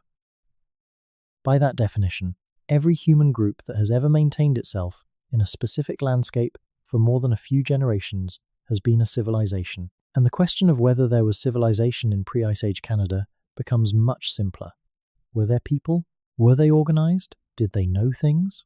The evidence says yes, and the permafrost is giving us more evidence every year. The cities we imagine, the grand structures, the monumental architecture, the urban complexity may not have been there. The specific form of civilization that we built in the last 10,000 years, the civilizations of the grain and the city and the state, may not have emerged in pre-Ice Age Canada. But the thing that makes civilization possible, the organized, sustained, transmittable human knowledge of how to live in a place that was there, the evidence is in the frozen ground, and it's coming out. As we come to the close of this journey through the thawing permafrost and the deep past of Canada, let's sit with what we've found and what it means. We've seen that the standard model of human arrival in the Americas has been weakening for decades, and that the evidence from Canadian permafrost sites is among the most significant contributors to that weakening. We've seen that the anomalous findings, from bluefish caves to the unnamed sites in the northwest Yukon to the submerged features on the continental shelves, all point in the same direction, earlier than expected, more complex than assumed, more organized than the standard model allows. We've seen that the institutional response to this evidence has been inadequate, that the combination of professional risk, methodological complexity, and resource scarcity has created a situation where significant evidence is accumulating faster than it can be properly documented and interpreted, and that the thawing permafrost is creating a time pressure on this situation that the academic world is not fully reckoned with. We've seen that indigenous oral traditions, when taken seriously as historical evidence, are a powerful guide to the deep past of the northern landscape, and that the collaboration between indigenous knowledge holders and scientific researchers is producing results that neither could achieve alone. And we've seen that the question of what civilization means in the context of pre-Ice Age Canada requires a fundamental rethinking of what we're looking for. Not cities, not writing, not the specific institutional forms of the civilizations we know from the last 10,000 years, but the organized, sustained, accumulated knowledge of people living in deep relationship with specific landscapes. The knowledge that the permafrost has been holding for tens of thousands of years. That knowledge is coming back, piece by piece, site by site, season by season. The frozen north is an archive, and the archive is opening. What we do with what comes out of it, how we treat the evidence, how we support the research, how we engage with the full complexity of what the thawing ground is telling us, will determine whether we get to read the full document, or whether it erodes away before we've had the chance to understand what it says. There are researchers in the field right now, in the Yukon, in the Northwest Territories, on the coast of British Columbia, researchers who are finding things, who are collecting samples, who are building cases, who are waiting for the moment when the evidence is sufficient to sustain the professional risk of publication. And there are Indigenous knowledge holders who have always known that the story of this land goes back further than the textbooks say, who have been waiting for the rest of the world to catch up. The permafrost is melting, the ice is giving back what it took, and the story it's telling is more extraordinary, more ancient, and more human than anything the standard history of North America has ever had room for. The evidence is there, frozen in the ground, coming back. And when it comes fully back, when the complete picture finally emerges from the thawing sediment and the accumulated data and the slowly shifting consensus of a discipline confronting its own assumptions, the history of this continent is going to look very different from what we were taught. Very different and very much older. Before the Ice Age, Canada was not empty. The permafrost is remembering. And so, finally, are we... The thing about old ground is that it doesn't announce itself. It doesn't give you a sign that says, here, right here. This is where the truth is buried.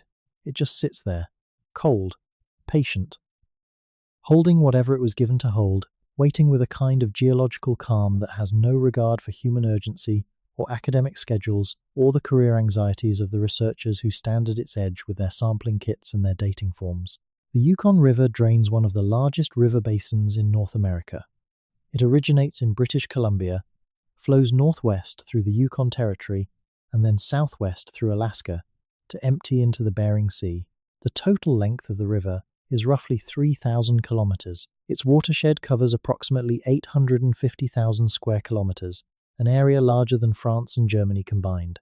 The Yukon River has been flowing for millions of years, through the interglacial periods and the glacial periods, through the advances and retreats of the ice sheets to its east and south, through the arrival of human populations and their movements across the landscape, through everything that has happened in the northern world since the current configuration of continents took shape. And the Yukon River, specifically the bluffs along its banks where the current cuts into frozen sediment, is one of the most important sources of paleontological and now increasingly archaeological material in North America. For most of the 20th century, the Yukon bluffs were known primarily as sources of Pleistocene megafauna bones. Woolly mammoths, horses, camels, giant ground sloths, the bones of Ice Age animals preserved in frozen silt and exposed by the river's constant cutting into the bank. These finds attracted paleontologists and excited the public, but they were understood as natural deposits. The animals died, the silt covered them, the freeze preserved them, the river exposed them, but something else has been coming out of those bluffs, mixed in with the megafauna bones, associated with charcoal layers and sediment horizons, consistently showing up in contexts that suggest human activity. Bone fragments with spiral fractures. Spiral fracturing is the signature of fresh bone that has been broken deliberately, usually to extract marrow. It's a specific kind of fracture that doesn't happen when bone dries out and is broken by natural processes. It happens when green, fresh bone is struck with precision. The pattern of a spiral fracture is unmistakable to anyone who knows what they're looking for. Stone flakes in the cutting-edge morphology. Small, thin, acute-angled flakes that have the geometry of deliberate reduction. You don't get that geometry from river transport or frost action. You get it from a human hand applying force to a stone core in a controlled way. Burned bone in association with unburned bone in the same sediment horizon. Burning happens in fire. Natural fire can burn bone. But when burned and unburned bone occur together in a discrete sediment layer with no evidence of a wildfire signature in the surrounding sediment, the most parsimonious explanation is that someone was using fire and burning specific bones, perhaps in cooking or in bone grease rendering. All of these things have been documented from Yukon River bluff exposures over the past 2 decades, not from a single site, not from a single research team, from multiple locations along the river, documented by different researchers working in different seasons. The dates associated with these finds span a wide range. Some are within the accepted window for human presence in the Yukon, some are not. The ones outside the accepted window are the ones that are sitting in files and in lab storage and in the methodical accumulation of evidence that a small number of researchers are building toward the day when they feel they can make a defensible public case. That day is approaching. The evidence is approaching critical mass. And the permafrost keeps thawing, which means new exposures keep appearing, which means the evidence base keeps expanding. One of the aspects of this story that rarely gets discussed in the public conversation about early North American prehistory is the role of amateur collectors. In the Yukon, there is a tradition going back to the gold rush era of civilians, miners, recreational fossil hunters, and curious residents finding things in the exposed bluffs and riverbanks and keeping them, or sometimes donating them to local museums, or occasionally contacting university researchers. This tradition has produced an enormous informal archive of material that has never been systematically studied. Some of it is exactly what you would expect. Mammoth bones, horse teeth, the spectacular finds that make the local paper and end up in a display case at the Yukon Beringia Interpretive Center in Whitehorse. But some of it is something else. Stone objects that don't look like natural rocks, bone pieces with modifications that look deliberate, and occasionally, in the collections of people who have been finding things along the Klondike and the Yukon River for years, objects that are deeply puzzling. One collector who has been spending summers in the Klondike for more than 15 years has assembled a collection of more than 200 objects that he describes as anomalous. He is not an academic. He has no formal training in archaeology or geology, but he has spent enough time in the field and looked at enough natural rocks and natural bones to have developed a solid sense for when something doesn't fit the natural category. His collection includes what appear to be stone tools in various stages of manufacture, objects with deliberate edge shaping and platform preparation that are inconsistent with natural processes. It includes bone pieces with cut marks and spiral fractures. It includes a handful of objects that he can't categorize at all, that don't fit any natural or cultural category he's aware of. And all of it, or most of it, came out of frozen bluff exposures with associated sediment that, from the geological context, appears to be old. Very old in some cases. He has contacted researchers at 2 Canadian universities. One sent a graduate student to look at the collection, who was impressed enough to take photographs and samples, but who hasn't been back. The other responded with a polite letter explaining that the institution wasn't in a position to systematically study material from informal collection contexts.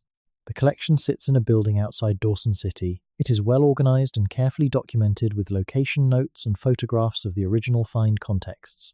It represents potentially years of embedded field evidence, and it is sitting there, essentially unexamined by people with the training to interpret it. This is another pattern that runs through the story of pre-Clovis evidence in Canada.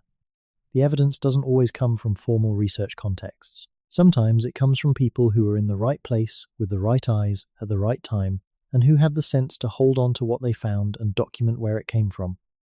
But the institutional infrastructure for integrating informal finds into the formal research record is poorly developed. The pathway from a collector's cabinet to a research program is difficult to navigate, and most of the material never makes it. What Canada needs, and what it doesn't currently have, is the equivalent of a national system for documenting and following up on informal finds from permafrost contexts. A network of trained liaisons who can evaluate what collectors find and flag the significant material for follow-up. A repository system that can accept informal material with adequate provenance documentation and make it available to researchers. A funding mechanism for rapid assessment of potentially significant informal finds. None of this exists in any systematic way. Some provincial museums have informal relationships with collectors. Some researchers maintain their own networks of informants. But as a national system for capturing what the thawing permafrost is producing across the entire country, it simply doesn't exist. And the material keeps coming out, and most of it keeps being lost. Let's go further into the deep time. We've been talking mostly about the Wisconsin glaciation period and the immediately preceding interglacial, but the human presence in North America might extend back much further than that. Might extend back into previous interglacials. Might, in the most extreme versions of the hypothesis, extend back to the earliest period when anatomically modern humans existed. This is speculative. The evidence for the Wisconsin-era anomalies is incomplete but tangible. The evidence for earlier presence is even thinner. But it exists, in the form of geological arguments about the accessibility of the continent during earlier interglacials, and in the form of a small number of archaeological anomalies that don't fit any model and haven't been adequately explained. The most significant of these is a set of finds from the Calico Early Man site in California, which technically isn't in Canada, but which is relevant to the larger question of how far back human presence in North America might extend. The Calico site, excavated beginning in the 1960s under the direction of Louis Leakey and Ruth Simpson, produced what Leakey believed were stone tools from a context dating to over 100,000 years ago. The finds were controversial from the beginning and have been largely rejected by mainstream archaeology, which prefers a natural origin for the stone pieces. But the Calico debate is instructive. The arguments against the site's cultural interpretation rest primarily on the claim that natural processes could have produced the stone modifications observed.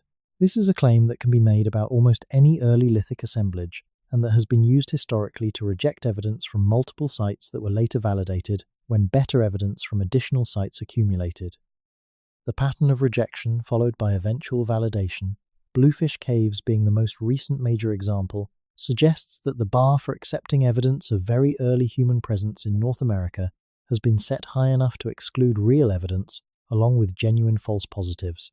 The critical question for any specific anomalous find is not simply whether natural processes could theoretically produce the observed modifications, but whether the full suite of evidence from the site, including the pattern of modifications, the spatial distribution of the material, the sediment context, and any associated organic evidence, is more consistent with a cultural or a natural origin. Applying that more holistic interpretive standard to the accumulating evidence from Canadian permafrost sites produces a different picture than the one mainstream archaeology has been maintaining. The picture it produces is one of a northern landscape that was visited, used, and perhaps inhabited by human populations across a span of time that extends back further than the current model accommodates. How much further? That is genuinely unknown. The evidence for the Wisconsin-era horizon, the 30 to 50,000 year range, is becoming robust enough to take seriously. The evidence for earlier horizons, the Sangamonian interglacial and beyond, is still very thin, but it is not zero. And the potential for significant earlier finds to emerge from the thawing permafrost is real. One aspect of this deeper time question that deserves attention is the biogeographic argument. North America, during the Sangamonian interglacial, was home to a spectacular diversity of large mammals, mastodons and mammoths, giant ground sloths, American horses and camels, short-faced bears larger than any living bear, American lions and American cheetahs, giant beavers. These animals were not significantly different from their counterparts in other parts of the world, where human presence in the interglacial is well documented. The mammals of interglacial Europe and interglacial Africa were being hunted by human populations. Why would the mammals of interglacial North America have been exempt from this pressure? What biological or geographical barrier would have kept humans, who were, by the Sangamonian interglacial, demonstrably capable of long-distance migration across challenging terrain, out of a continent that was biologically accessible and productive? The argument that humans simply hadn't arrived yet by the Sangamonian interglacial rests on the claim that the Bering Land Bridge wasn't available, that conditions in Beringia weren't suitable for human movement, and that even if populations had crossed into Alaska, they wouldn't have been able to penetrate into the interior of North America past the glaciers. Each of these arguments has merit in the context of the last glaciation. The timing of the Bering Land Bridge exposure, the climatic conditions in Beringia, the extent of ice cover over interior routes, all of these factors constrained the timing of the major migration event that produced the ancestral populations of most modern indigenous North Americans. But these constraints applied to the specific configuration of the last glaciation. During earlier interglacials, the Bering region was configured differently. The ice was different. The coastal routes were different. The barriers that existed during the Wisconsin glaciation didn't necessarily exist in the same form during the Sangamonian or the Illinoisan or earlier glacial cycles. Researchers who have thought carefully about the biogeography of pre-Wisconsin North America have noted that there were interglacial periods in which the conditions for human movement into North America from Beringia were arguably better than they were during the last glacial maximum, Because the ice barriers that blocked interior routes during the Wisconsin glaciation didn't exist in the same way during the preceding warm periods. This doesn't prove that humans were in North America during those earlier periods, but it removes one of the main structural arguments against the possibility. And combined with the accumulating anomalous evidence from Canadian permafrost sites, it makes the possibility worth taking seriously.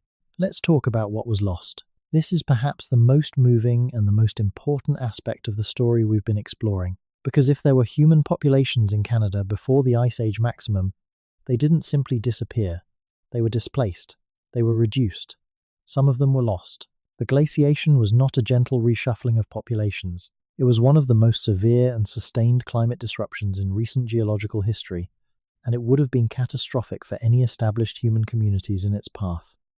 Think about what it means to be a community with deep roots in a specific landscape, with knowledge systems built over generations around the specific resources, the specific ecological relationships, the specific geographical features of that landscape, and to have that landscape buried under 2 kilometers of ice. The rivers you navigated are gone. The valleys where you gathered plant foods are under glaciers. The coastlines you knew are buried. The mountains and landmarks you used for navigation are scoured and reshaped. The animal populations you managed your lives around have been displaced or eliminated. Everything that constituted your world, everything your knowledge was built around, is gone. This is not hypothetical for the populations of the unglaciated refugia. We know that some populations survived in those refugia. We know they continued in attenuated form through the glaciation. We can trace the genetic and cultural lineages. But the specific knowledge of the landscapes that were buried, the deep familiarity with the environments that the ice destroyed, that knowledge was not perfectly transmitted through the disruption. It couldn't have been. The landscape itself, the reference system against which the knowledge was calibrated, no longer existed. What survived the glaciation was something. The capacity for knowledge, the social structures for transmitting it, the ceremonial systems that encoded some of it in forms that survived the loss of the landscape reference, the astronomical knowledge that didn't depend on the specific landscape because the stars remained even when the ground changed. But the specific, detailed, accumulated ecological knowledge of a landscape that no longer exists, that was diminished. Some of it was lost, and what was lost in that loss was not just information, it was the product of tens of thousands of years of careful human observation and experimentation and learning, knowledge that took generations to build, and that the ice made irrelevant overnight in geological terms. This is part of why the permafrost matters so much. What the frozen ground is giving back is not just artifacts. It's the physical evidence of the knowledge systems that produced those artifacts. The fish weirs tell us about aquatic resource management. The astronomical alignments tell us about celestial observation. The bone technology tells us about the processing chains, the understanding of animal anatomy, the management of biological resources that supported the communities that made those tools. The permafrost is giving back not just objects but evidence of minds, evidence of the kind of thinking that produced those objects. And thinking, organized human thinking about a specific landscape over a long period of time, is the most fragile thing of all. It doesn't survive without people to carry it, and the glaciation was very hard on the people. What we're really excavating, when we excavate the permafrost sites, is the remnants of lost understanding. Understanding of the northern world that was painstakingly built over tens of thousands of years, and that was then catastrophically disrupted by the advance of the ice. We're trying to reconstruct, from fragments, what those people knew, and in the process, we're beginning to understand how much they knew and how much we lost when the ice came. That loss is part of the human story, a large and important part that the standard history of North America doesn't account for, because the standard history begins after the loss, after the disruption, with the populations that emerged from the glaciation and built the cultures we know. The pre-glacial chapter, the chapter that the permafrost is beginning to restore, is the foundation that the post-glacial world was built on, and without it, the picture is incomplete. We're getting it back. Slowly, incompletely, in fragments. But we're getting it back. Now let's talk about what you do with all of this, as a person thinking about the deep past of this continent. The story we've been telling is not a comfortable one in several directions at once. It challenges the standard model of North American prehistory in ways that have implications for how we understand indigenous rights, colonial history, and the relationship between the peoples of this continent and the land they inhabit. It challenges the institutional practices of a scientific discipline in ways that are professionally uncomfortable for the people working within that discipline. And it challenges our sense of the human story in ways that require rethinking some fundamental assumptions about who we are and where we come from. But the discomfort is not a reason to look away. It's a reason to look more carefully. The evidence from the thawing permafrost is real. The anomalies are accumulating. The pattern is coherent. And the story it points toward is one of a human past in Canada that is older, richer, and more complex than the textbooks allow. That story is still being uncovered. The research is ongoing. The sites are still thawing. The analysis is still happening. The conversation, within the narrow specialist community that is engaged with this material, is continuing to evolve. But the direction of travel is clear. The paradigm is shifting. The evidence for a pre-Clovis human presence in Canada, sustained and organized, rather than accidental or transient, is accumulating to the point where it can no longer be comfortably dismissed. The frozen ground remembered, and now it's telling us what it remembers. The question is whether we're ready to listen. As the sun sets over the Yukon in late summer, the light is golden and long in the way that only happens in the far north, where the angle of the sun at that time of year stretches shadows across the tundra for what feels like hours. The rivers catch the light and hold it. The hills, recently thawed where last season's slumps have exposed fresh sediment, gleam darkly against the still frozen slopes above. Somewhere in that exposed dark sediment, there is evidence. Evidence of people who stood in a landscape that no longer exists, who built things the ice took apart, who knew things the disruption of the glaciation scattered into fragments that only now, as the ice retreats for the last time, are beginning to coalesce back into a picture. The researchers who are looking for that evidence are not treasure hunters. They are not sensationalists. They are careful, methodical people who are trying to do the hardest thing that science asks of anyone, which is to follow the evidence wherever it leads, even when it leads somewhere that their discipline is not ready to go. They deserve more support than they're getting. The sites deserve more attention than they're receiving. The story deserves to be told with the urgency and the resources that its scale demands. Because when the full picture finally emerges, and it will emerge, whether through the efforts of the current generation of researchers, or the next one, or the one after that, it is going to change everything we thought we knew about the deep human past of this continent. Before the Ice Age, Canada was not empty. People lived here. They knew this land. They built things. They watched the stars. They fished the rivers. They managed the resources of the northern world with a sophistication that the standard model has never had room to acknowledge. The permafrost kept the proof. The warming is releasing it. And the story the frozen ground is telling, piece by piece, season by season, as the thermokarst expands and the bluffs erode and the ancient sediment surfaces in the golden northern light, is the story of a human civilization that existed before the ice came and buried it. A civilization not of cities, but of knowledge. Not of monuments, but of relationship. Not of empire, but of endurance. They were here. They knew this land the way only generations of living with it produces knowing. And the land finally is giving them back. The permafrost is melting. The evidence is coming back. And Canada is older than anyone has been willing to say out loud. Until now. The ground is speaking. The question is whether we have the courage to hear what it says. And what it says, if you are willing to listen, is this. We were here, long before you thought. Longer than your history allows. In this ground, in these frozen rivers, in these ancient sediments, we left what we could. The ice took the rest. But what we left is enough. If you look carefully enough, if you're honest enough about what you're seeing, if you're willing to follow the evidence past the place where your models stop making room for it, we were here.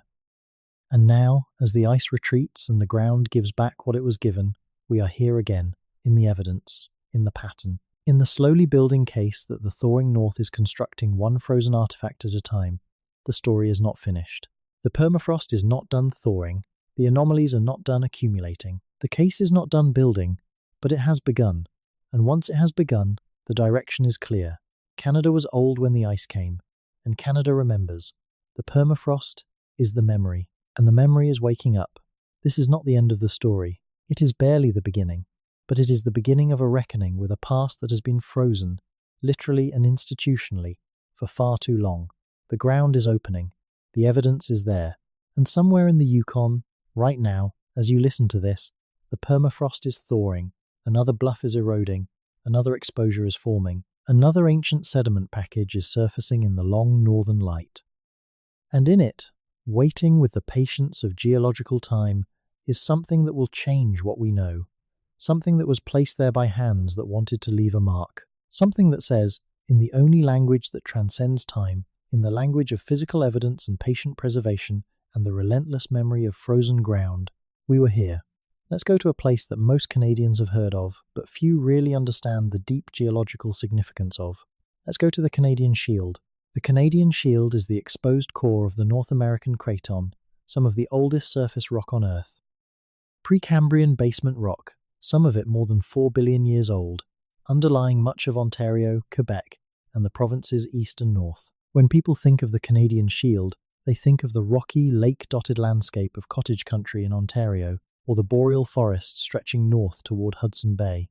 They think of Canadian identity, of the landscape that Thompson and the Group of Seven painted, of canoe routes and portages, and the particular quality of northern light on granite and water. They don't usually think of it as a place where evidence of pre-Ice Age civilization might be lurking. The Shield, after all, was directly under the deepest part of the Laurentide ice sheet. The central dome of the ice sheet was roughly over Hudson Bay and the Central Shield.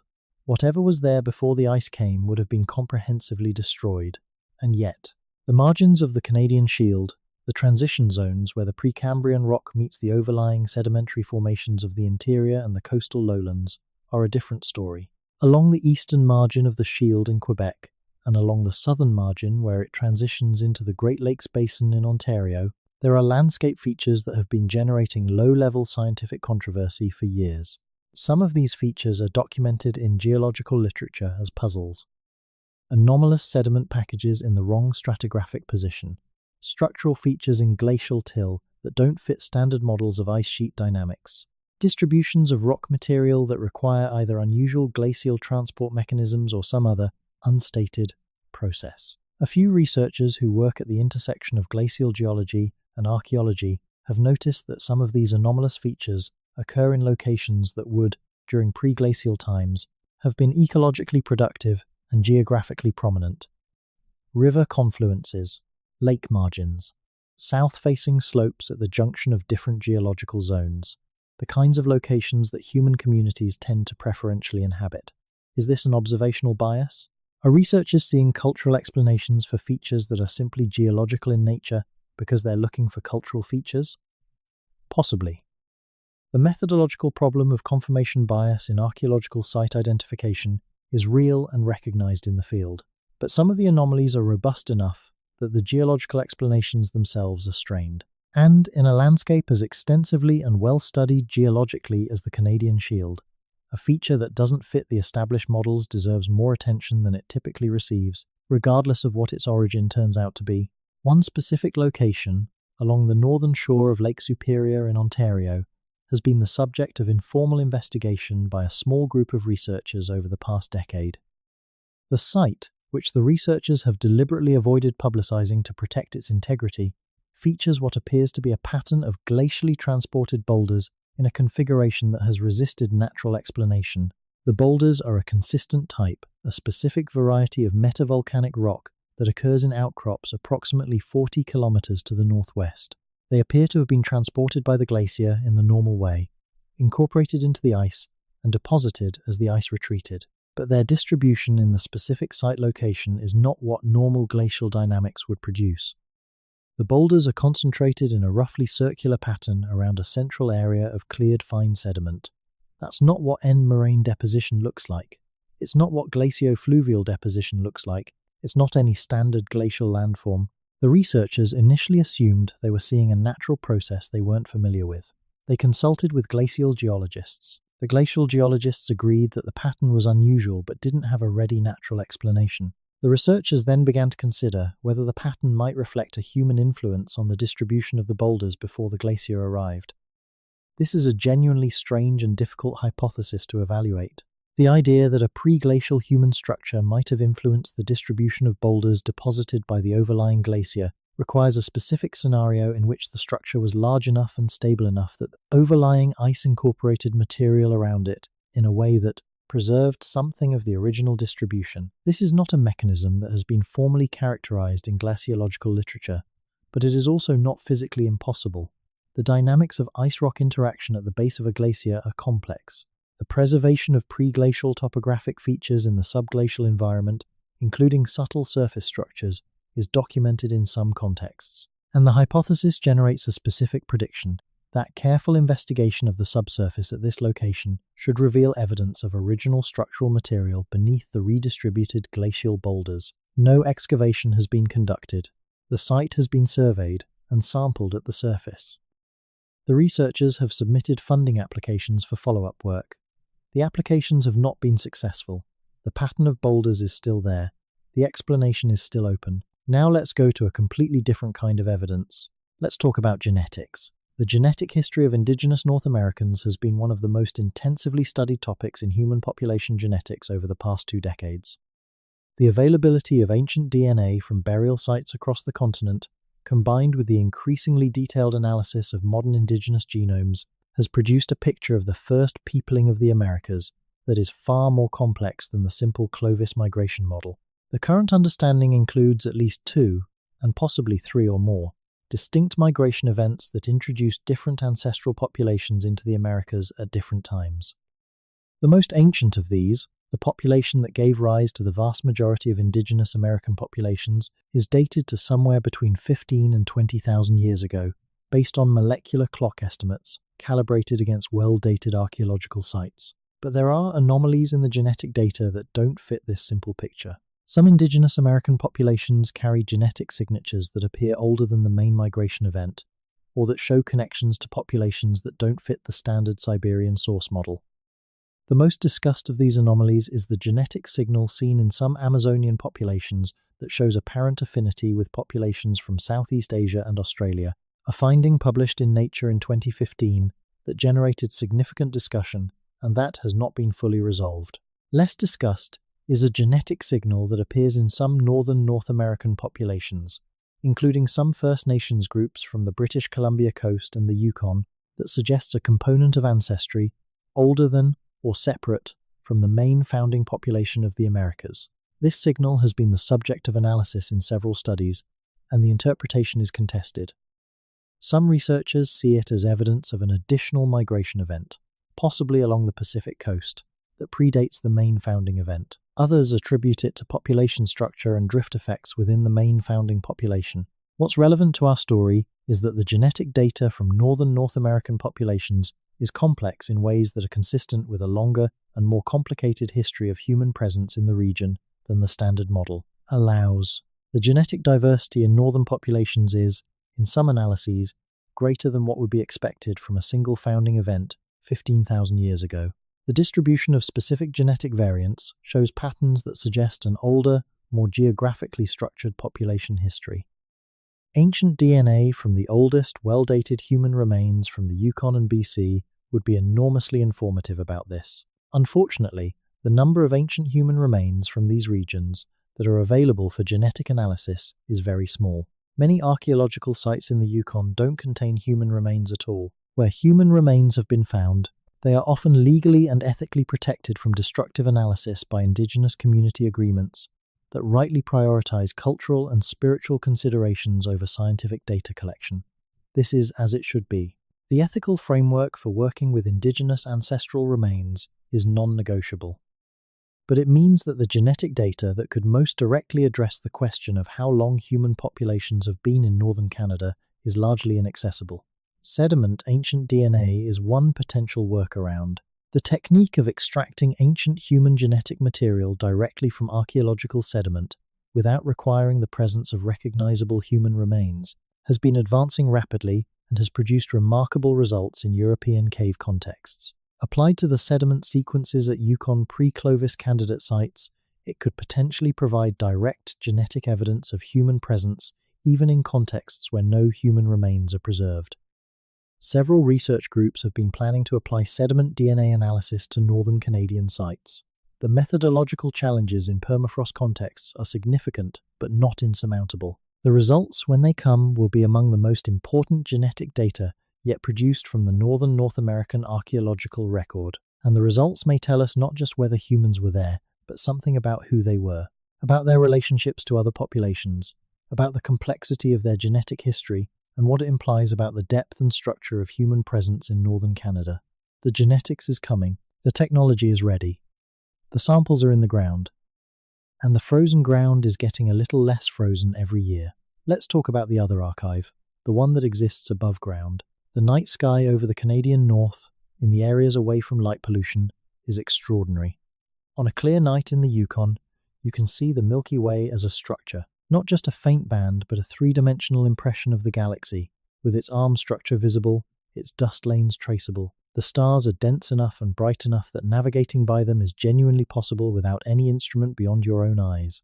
This sky has been the same sky, essentially the same configuration of stars, for the entirety of the period we've been discussing. The individual stars move on their own trajectories. Over tens of thousands of years, the constellations shift. But the major celestial cycles, the annual movement of the sun along the ecliptic, the monthly cycle of the moon, the nightly rotation of the stars, these are the same cycles that any human population in northern Canada would have observed across the entire time range we've been exploring. And those cycles are embedded in the material culture of every human society we know of. The encoding of astronomical knowledge in built structures, in oral traditions, in ceremonial calendars, is a universal feature of human culture. It appears in every civilization that has left a record substantial enough to examine. And it appears, as we discussed earlier, in the medicine wheels of the Canadian and American plains, in a form that suggests an observational tradition much older than the structures themselves. The night sky is an archive of a different kind. It records nothing directly about the peoples who observed it, but it preserves the parameters of their observational world. The alignments that mattered to them, the celestial events that structured their ceremonial and practical year, the positions of specific stars at specific times that encoded ecological information, all of these can, in principle, be reconstructed from the current sky using the astronomical relationships that governed the ancient sky. When archaeoastronomers analyze the alignments of ancient structures, they are essentially working backward from the built record to reconstruct the observational tradition that produced it. Applied to the stone alignments and other structural features that are emerging from the thawing permafrost, archaeoastronomical analysis could potentially reveal whether those features encode astronomical relationships, and, if so, what those relationships were and what they imply about the observational sophistication of the people who built them. No systematic archaeoastronomical analysis has been applied to the permafrost-associated features we've been discussing. The sites haven't been formally excavated, the alignments haven't been precisely measured and recorded in the way that archaeoastronomical analysis requires.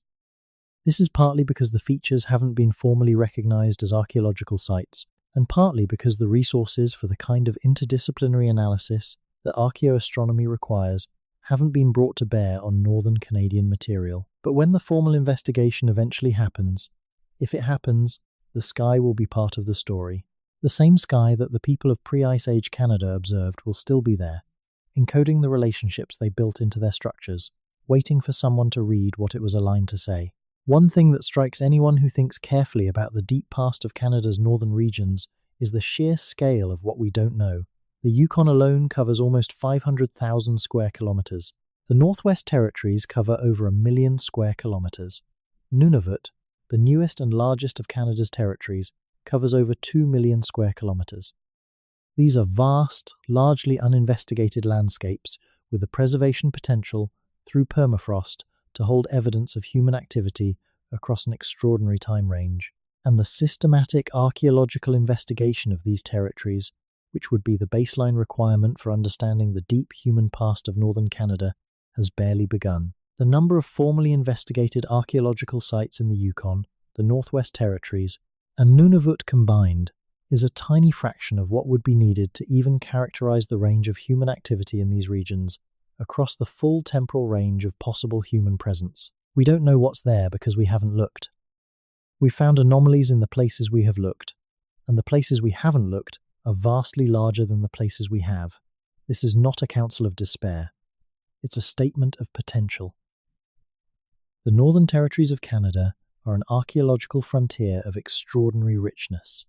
The permafrost preserves material that would be gone in any other environment. The time depth of potential human presence is enormous, and the evidence is beginning to emerge from the thawing ground in ways that, if they're properly investigated, will transform our understanding of North American prehistory. The challenge is mobilizing the resources to do the investigation at the scale that the potential warrants in the time window before the thawing destroys what the freezing preserved. Let's talk about collaboration. Because if there is one thing that the evidence from both the archaeological record and from the studies of modern indigenous knowledge systems consistently shows, it's that the investigation of the deep past of Canada's north is not something that can be done effectively by academic institutions working in isolation from the communities whose ancestral territory it is. The Trike Island discovery we mentioned earlier is a perfect example of what collaborative research can produce. The site was identified through a combination of oral tradition and archaeological survey, with the community's knowledge of their ancestral territory providing the geographical focus for the initial survey work. The results, continuous occupation across 14,000 years, were extraordinary, and they couldn't have been obtained without the collaboration. Similar collaborative models are being developed across the north. In the Yukon, the First Nation of Nacho-Nyak-Dun has been working with archaeological researchers to systematically document and investigate sites within their traditional territory that the oral traditions identify as ancient and significant. The results are producing a picture of the Upper Mackenzie River region's human history that is substantially richer and deeper than what the conventional archaeological record alone suggested. In the Northwest Territories, the Tlicho government has been developing a community archaeology program that trains community members as archaeological field workers and that integrates Tlicho traditional knowledge about the landscape into the research design. This approach is producing evidence about the deep human history of the Tlicho territory that academic researchers, working without that knowledge, would have been unlikely to find. These collaborative programs are not just producing better research outcomes. They're producing a different kind of research, one that asks different questions, that interprets evidence within a different framework, and that produces interpretations that are accountable to the communities that hold living relationships with the landscapes being studied. That accountability is both ethically right and epistemically valuable. It catches the kinds of interpretive errors that researchers from outside a community, without access to the knowledge embedded in that community's relationship with its land, are most likely to make. The deep past of Canada's north is not exclusively the property of academic archaeology. It is the ancestral history of peoples who have lived in these landscapes since before the ice came, and who continue to live there today. The investigation of that history needs to be conducted in partnership with those peoples, on their terms, with their knowledge informing the questions as much as the archaeological method informs the answers. When that partnership is working well, as it is in some places, the results are extraordinary, and the picture of the deep past that emerges is one that is both scientifically more robust and culturally more honest than what conventional archaeology has produced on its own. The story of pre-Ice Age Canada is not just an archaeological story. It's a story about who we think we are and who we think was here before us. It's a story about the relationship between the peoples of this continent and the land. It's a story about what counts as evidence and who gets to decide. It's a story about the courage required to follow the evidence past the place where your field's assumptions stop making room for it. And it's a story that the thawing permafrost is telling us whether we're ready to hear it or not. The ice is melting. The ground is speaking. The evidence is coming back. And Canada is older than we thought. Not by a little, by a lot. Let's think for a moment about the nature of evidence and what it means to look for something that was never supposed to be there. In the philosophy of science, there's a concept called the theory-ladenness of observation. It means that what we see when we look at the world is shaped by what we already believe. Our theoretical frameworks, our background assumptions, our disciplinary training, all of these filter what we notice and how we interpret what we notice. We see what we're looking for, in the sense that our expectations shape our perceptions. In archaeology, this manifests in a very practical way. If you go into the field looking for evidence of cultures you know about, you're trained to recognize the material signatures of those cultures. You know what a Clovis point looks like. You know what a woodland period potsherd looks like. You know what a historic period European trade good looks like. And you know how to interpret those things within the frameworks that your training provided. What you are less equipped to do is recognize the material signatures of cultures you don't know about yet. Cultures that aren't in your training. Cultures whose material form you've never been shown. When you encounter material from those cultures, you're more likely to see the natural explanation, because that's the alternative your training provides, rather than the cultural interpretation that your training doesn't have a framework for. This is not a personal failing. It's a structural feature of how expertise works. Expertise is specialization, and specialization is selective attention. The expert at any field has developed the perceptual skills to recognize the patterns that field is designed to recognize.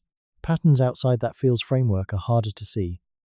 In the context of northern Canadian pre-Clovis archaeology, this means that researchers trained in post-Clovis North American material culture are genuinely less equipped to recognize the material signatures of pre-Clovis cultures than researchers trained in European and African Paleolithic material culture. The Paleolithic experts can see Paleolithic material because they're trained to see it. The Canadian prehistoric experts may be less equipped to see the earliest Canadian material because their training framework doesn't include it. This suggests that one of the most valuable contributions a diverse research team could make to the investigation of northern Canadian permafrost sites is the inclusion of researchers whose expertise comes from Old World Paleolithic contexts. Researchers who can look at a modified bone from a Yukon permafrost bluff and see what it looks like relative to the modified bone assemblages from European and African sites of comparable age. Some of the recent reanalysis of Bluefish Caves material was, in fact, done by researchers who brought a broader comparative framework to the assemblage than had been applied in earlier studies. The 2017 reanalysis that confirmed St. Mars's interpretation involved exactly this kind of expanded comparative context. Applying that broader comparative framework systematically to the range of anomalous material emerging from Canadian permafrost sites is one of the most important methodological steps that could be taken to advance this research program, and it requires collaboration between Canadian specialists and Old World Paleolithic researchers, between archaeologists and geologists and paleontologists and geoarchaeologists, between academic researchers and Indigenous knowledge holders. The investigation of the deep past of Canada's north is inherently an interdisciplinary enterprise, and the institutional structures that currently fund and organize northern archaeological research are not optimally configured for interdisciplinary work. That needs to change. The evidence demands it. The permafrost is producing material that requires multiple kinds of expertise to properly interpret, and the window for properly documenting and preserving that material before it's destroyed by erosion is narrowing. The urgency is real. The potential is extraordinary, and the conversation about what's coming out of the frozen ground needs to happen at a much larger scale than it currently is. Let's close by going back to the Yukon in the golden light of late summer. The researcher kneels at the edge of a thaw slump. The ground beneath her is soft and dark, and smells of ancient organic matter released from the permafrost after thousands of years. The bluff behind her shows the clean stratigraphy of the frozen layers, distinct bands of sediment separated by ice layers that are melting as she watches, the water running down the face of the cut and pooling at her feet. She's holding something in her hand. A piece of bone, small enough to fit in her palm. It has a shape that doesn't fit the natural category, an edge that isn't the product of gnawing or weathering or frost action, a pattern of working that she has seen before on bones from other places, other times, other parts of the world's long archaeological record.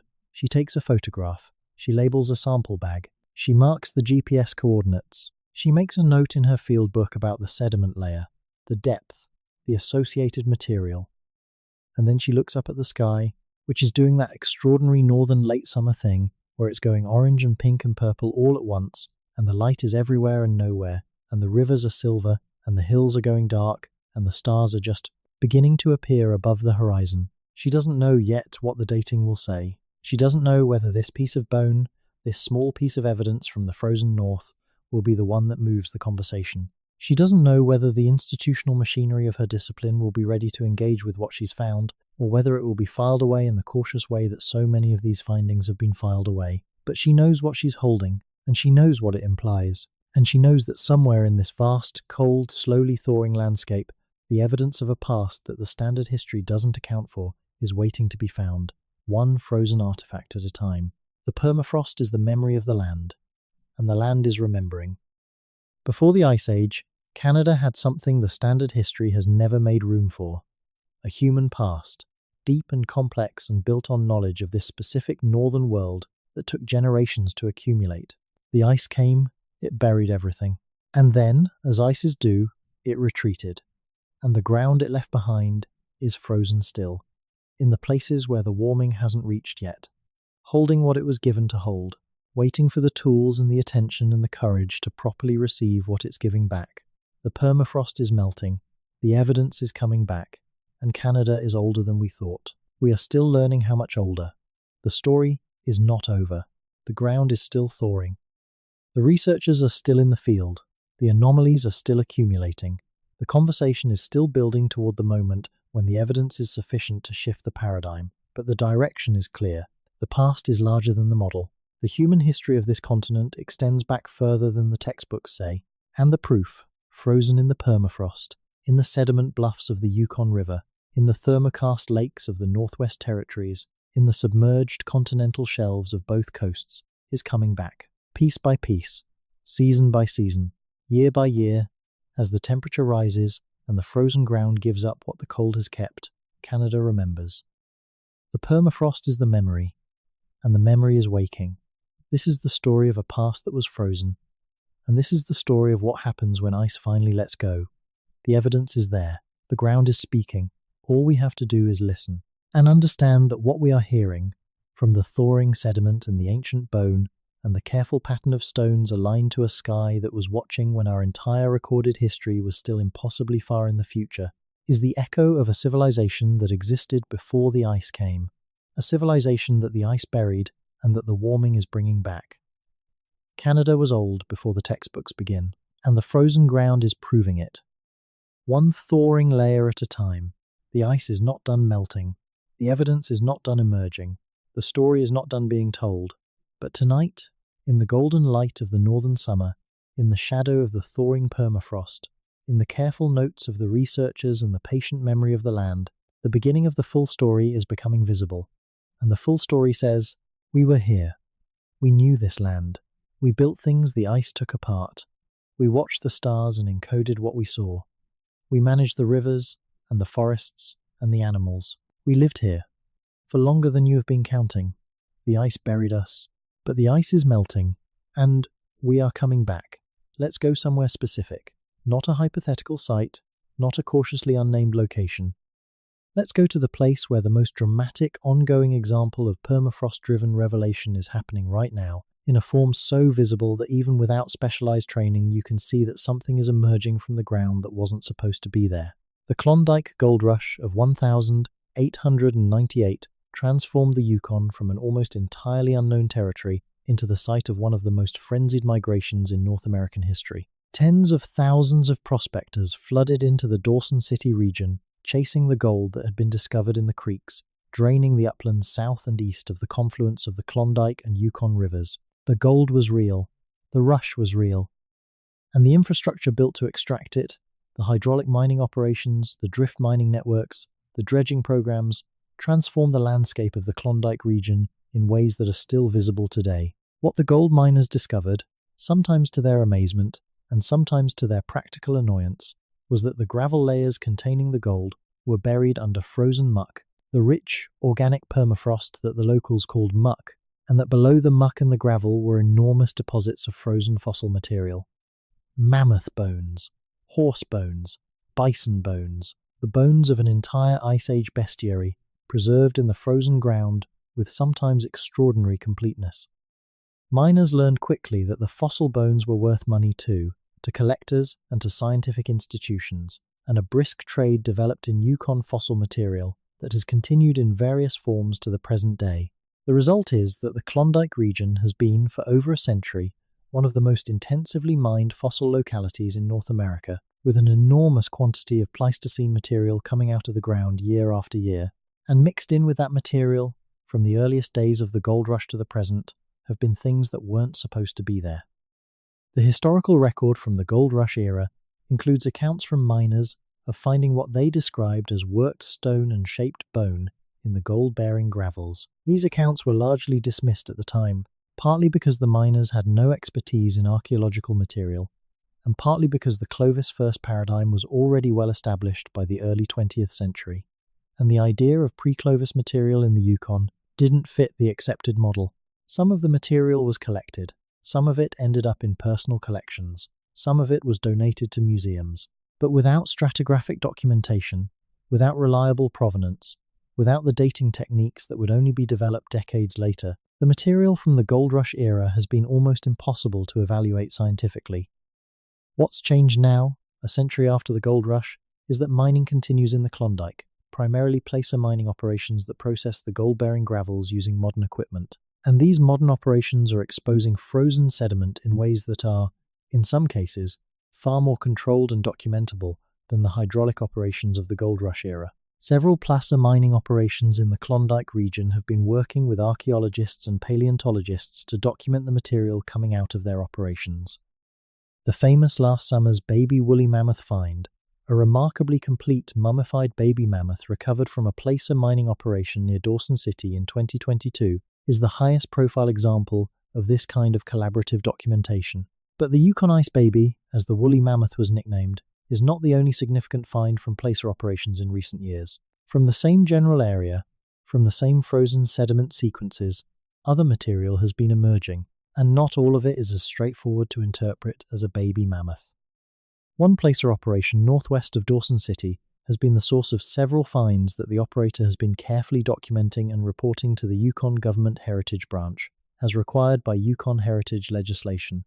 The finds include, over the past 5 seasons, several pieces of bone that are modified in ways the operator couldn't explain naturally, 3 small stone objects that appear to have been shaped, and a piece of what appears to be organic material that isn't obviously a plant, but that doesn't obviously fit any animal tissue type either.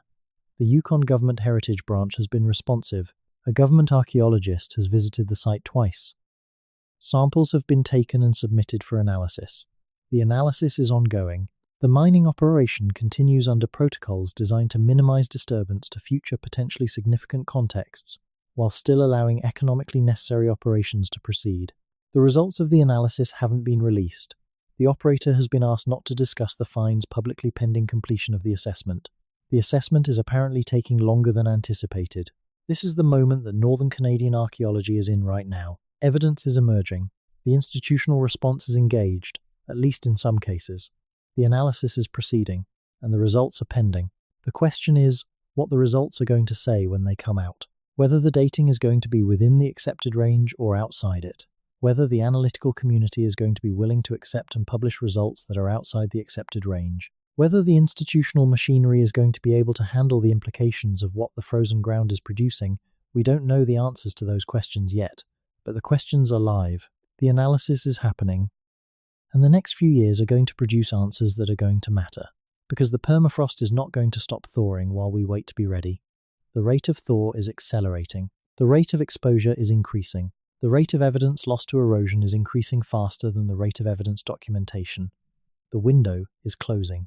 And what we do in the next decade, in terms of resources allocated, research programs developed, collaborative frameworks built, and institutional courage mustered, is going to determine whether we get to read the archive, the frozen ground is opening, or whether we let it erode away before we've had the chance. That's not a rhetorical flourish. That's the literal situation on the ground in the Yukon right now. Let's talk about one more dimension of this story that we haven't yet touched on directly, the question of purpose. When we think about the built environments of ancient peoples, we tend to think about function first. What was it for? The pyramid was for the burial of the pharaoh. The medicine wheel was for astronomical observation and ceremony. The fish weir was for catching fish. Function drives construction. But in thinking about what might have existed in pre-Ice Age Canada, and in trying to interpret the fragmentary evidence that's emerging from the permafrost, we need to be careful about the assumption that we can easily infer function from form. In many cases, the material coming out of the thawing ground doesn't immediately announce its purpose. A modified bone might be a tool for processing hides. It might be a musical instrument. It might be a ceremonial object. It might be something for which we have no modern analogue.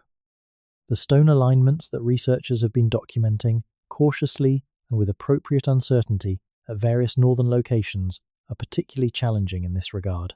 An alignment of stones along a specific astronomical axis might be a calendar marker.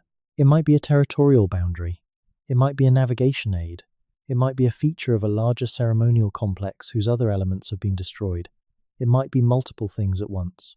The difficulty of inferring purpose from minimal physical evidence is not unique to pre-Ice Age Canada.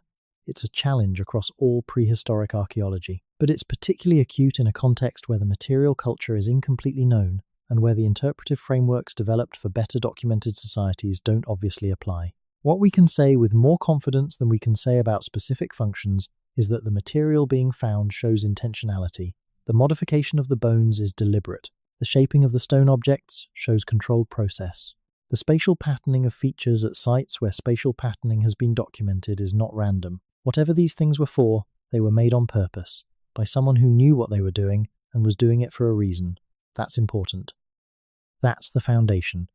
Intentionality in the archaeological record is the marker of mind, of human intelligence applied to specific tasks, of culture in the broadest and most fundamental sense, and intentionality in material that is dated to before the accepted window of human presence in northern Canada is the evidence that the standard model cannot accommodate, and that the standard model therefore must change to accommodate.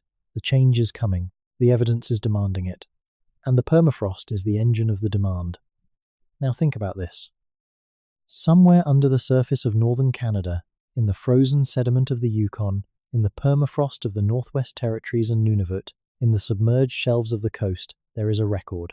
An incomplete, fragmented, partially eroded record of human presence in this landscape before the ice came. A record that has been held in trust by the frozen ground for tens of thousands of years. Some of that record is already lost, eroded by the thermokarst and the slumps and the river cutting, destroyed by the freeze-thaw cycles that the accelerating thaw is producing at the margins of the remaining permafrost. Gone before it could be documented, but some of it remains, still frozen, still preserved, still waiting. The warming is going to reach it eventually. The only question is whether, when it does, there are researchers ready to document it, with the funding and the training and the interdisciplinary frameworks and the collaborative relationships with Indigenous communities that the material requires. If the answer is yes, we get to read the archive. If the answer is no, we lose it, permanently. The evidence that was frozen for tens of thousands of years will erode in decades, and the story it was trying to tell will go unread. This is the stakes of the moment we're in. Not just an academic debate, not just a revision of a historical timeline, not just a technical archaeological question about dating methods and site formation processes. The stakes are the story itself. The story of who was here, of how long humans have been in this part of the world, of what they knew and how they lived and what they built, of the civilization, in the deep sense, that existed in northern Canada before the ice came and buried it. That story is worth telling. It's worth the resources required to recover it. It's worth the institutional courage required to engage with evidence that challenges foundational assumptions. It's worth it because it's true, or because it might be true. And in science, things that might be true, things that the evidence is pointing toward even if it hasn't yet established definitively, are exactly the things that deserve investigation. The permafrost is melting. The evidence is coming back. And the story it's telling is extraordinary. Canada is older than we thought. The human past of this continent is deeper than we allowed, and the frozen ground, slowly, season by season, in the golden light of northern summers that are getting warmer and longer year by year, is proving it, one thawing layer at a time, one artifact at a time, one moment of a careful researcher kneeling at the edge of a slump, holding something in her hand that doesn't fit the model, and knowing, with the quiet certainty that only comes from long experience in the field, that she is holding the past. Not just any past, the deep, real, human past of this landscape, the past that the ice kept, the past that the warming is returning, the past that the standard history has never had room for, until now. The permafrost is speaking. The ice is giving back what it took, and Canada, in the thawing sediment and the careful work of the researchers who are listening to what the frozen ground is saying, is beginning to remember. Remember that it was old, that people were here, that the civilization of this northern world, built on knowledge and relationship and the accumulated observation of thousands of years, existed before the glaciers erased the surface, and the academic consensus declared the slate clean. The slate was never clean. There was writing on it. The permafrost read it and kept it. And now, as the temperature rises and the frozen record stirs, the writing is coming back. What it says will take years to fully read, decades perhaps. The work of multiple generations of researchers working in collaboration with the communities whose ancestral territory is the setting for this enormous, slow revelation.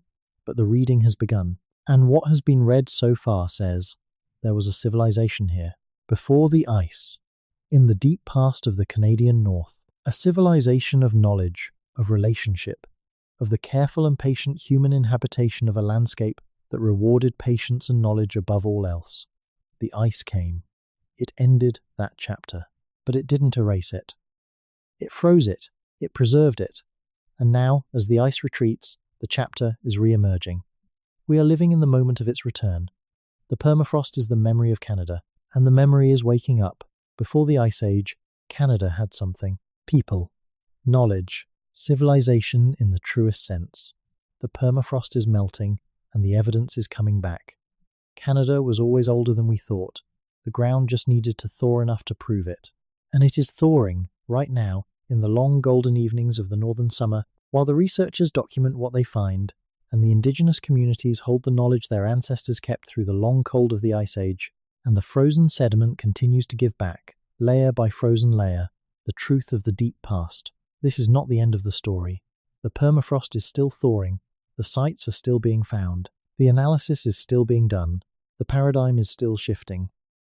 The conversation is still building, but the direction is established. The evidence is real. And the story it tells is one of a human past in Canada that is older, deeper, and more extraordinary than the textbooks have ever acknowledged. Before the Ice Age, Canada was not empty. The permafrost is melting, and the evidence is coming back to prove it. One frozen layer at a time, one piece of evidence at a time, one discovery at a time, until the full picture emerges. And the full picture, when it comes, is going to be remarkable. Canada remembers. The permafrost is the memory, and the memory is waking up, slowly and unstoppably, in the warming north. The story is there, waiting in the frozen ground, and the frozen ground is letting go. Listen, the ice is speaking. It says, before the ice, there was a world. Before the world the textbooks describe, there was another world. A world that people knew and lived in and built things in and watched the stars from. A world that the ice buried, a world that the thawing is returning. Canada was old, and the permafrost knows it, and now the permafrost is telling it. To anyone willing to listen, to anyone willing to kneel at the edge of a thaw slump in the Yukon, in the golden light of the northern summer, and look carefully at what the frozen ground is handing back. The evidence is there. The story is there, and the frozen north is ready to tell it. Are we ready to hear it? The permafrost thinks so. The evidence is already coming out. All we have to do now is understand what we're seeing. And what we are seeing, in the thawing ground and the careful work and the accumulating anomalies and the shifting conversation and the oral traditions and the genetic signals and the astronomical alignments and the modified bones and the ancient hearths and the stone features and the submerged shorelines and the indigenous knowledge and the patient, frozen ground evidence of tens of thousands of years of human presence in the northern world is this. Before the Ice Age, Canada had something. The permafrost is melting, and the evidence is coming back. There are places in Canada that the maps don't fully explain. Visitors who fly into the Northern Territories for the first time, researchers arriving to conduct field work, even experienced wilderness travelers who have spent decades in the boreal zones of the South, often describe a quality of the northern landscape that resists easy categorization. The landscape feels ancient in a way that goes beyond geological age. It feels inhabited in a way that persists even in the most remote and apparently uninhabited stretches. Some of this is the normal human response to wilderness, the projection of meaning onto empty space, the tendency to see pattern and presence in the natural world, because our pattern recognition systems evolved in contexts where the natural world really was full of meaning and presence, not a spiritual claim, just a psychological reality about how human minds engage with complex environments. But some researchers who have spent significant time in the Northern Territories describe something more specific, a consistency in the landscape that suggests, on careful observation, that it isn't quite as random as an uninhabited wilderness would be. Patterns in the vegetation, soil discolorations in unexpected places, arrangements of rock that keep appearing in similar configurations at similar kinds of locations, the sense that the landscape has been organized, at some level, in ways that aren't obvious but that accumulate over time into a coherent impression. This kind of observation is difficult to formalize and difficult to publish. It's the kind of thing researchers mention to each other over dinner in field camps, in conversations that are careful not to claim more than the evidence warrants, but that register the strangeness of what repeated observation produces. The feeling that the northern landscape has been used, has been known, has been organized at some level by intelligence that preceded the current inhabitants. The geological record is full of what geologists call inheritance, the way current landscape features reflect the influence of past processes. A valley that follows the trace of an ancient fault, a lake that occupies a basin carved by a glacier that melted 10,000 years ago, a wetland that persists because of a soil layer deposited by a prehistoric river. The landscape is always, in some sense, a palimpsest of its own history. What some researchers are beginning to suggest, carefully and with appropriate hedging, is that some of the inheritance in the northern Canadian landscape may not be entirely geological, that some of the pattern in the vegetation and the soil and the arrangement of natural features reflects, in addition to geological processes, the influence of a long human past. The active management of boreal landscapes through controlled burning is well documented for the post-Clovis period in North America. Indigenous burning practices in both Canada and the United States fundamentally shaped the distribution of vegetation types across vast areas of the continent. When Europeans arrived and began suppressing fire, the landscapes they called natural wilderness were in many cases the product of centuries of indigenous fire management. If indigenous burning practices go back further than the currently accepted timeline of human presence in northern Canada, if they go back to the pre-Clovis period or beyond, then the inheritance in the landscape includes a very long human component. The distribution of specific tree species, the location of specific wetland types, the pattern of productive berry patches and ungulate winter range. All of these could reflect not just natural ecology, but the cumulative effect of tens of thousands of years of human landscape management. This is essentially impossible to prove from the current evidence, but it is consistent with what we know about the depth of human landscape management everywhere else in the world where the question has been seriously investigated. In Australia, where indigenous burning practices are documented going back to at least 50,000 years ago, the entire vegetation structure of the continent reflects those practices. In Amazonia, where what looks like undisturbed rainforest turns out to be a heavily managed agroforest system built up over thousands of years, the biological richness of the forest reflects human management as much as natural ecology. The northern boreal and tundra landscapes of Canada have not received anything like the same depth of investigation from this perspective. The assumption that they are natural, in the sense of unmodified by human activity, persists, even though we now know that assumption is wrong for the more recent historical period, and may be wrong for much longer. If the landscape is in part a record of long human management, then it is itself a form of evidence for the depth of human presence in northern Canada. Evidence that is distributed across millions of square kilometers and that has been, in effect, hiding in plain sight. Reading that evidence requires the kind of deep botanical and ecological knowledge that the collaborative research model, incorporating indigenous traditional knowledge alongside scientific survey methods, is uniquely positioned to produce. Some of that work is beginning. The results, in places where the integration of indigenous ecological knowledge with landscape ecology research has been seriously pursued, are producing a picture of the northern landscape's human history that is substantially richer than what conventional ecology alone would suggest. This is another dimension of the larger story. The permafrost archive is important, the archaeological sites are important, but the landscape itself, in its current living form, also carries the imprint of human history. The boreal forest and the tundra and the river systems and the wetland complexes are all, in various ways, partly the product of the human past that shaped them, and that past is older than the current models allow for. Let's come to a different kind of ending, not the closing of a story, but the opening of one. The evidence we've been discussing, the anomalous dates, the unexcavated sites, the cautious researchers and their careful documentation, the indigenous oral traditions and the genetic signals and the thawing permafrost, all of this points toward a story that is just beginning to be told. It's a story about what Canada was before the Ice Age maximum. What human presence looked like in the northern world during the interglacial and the early glacial periods. How sophisticated and organized and knowledge-bearing those populations were. How they managed the landscape and watched the stars and built things and passed knowledge down through the generations that lived in the most challenging environments on Earth. And it's a story about what was lost when the ice came, what the glaciation destroyed and what it preserved, what survived in the refugia and in the oral traditions and in the genetic memory of the peoples who endured through the cold. And it's a story about what's coming back. As the ice retreats and the permafrost thaws and the evidence surfaces in the long northern light, what the frozen ground has been holding is beginning to emerge. Not all at once, not dramatically, not in a way that the news cycles will easily accommodate, but steadily, season by season, site by site, anomaly by anomaly. The full story, when it's finally told completely, is going to change how we understand the human past of this continent. It's going to change how we understand the relationship between the peoples of Canada and the land. It's going to change how we understand what civilization means and how far back its roots go in the northern world.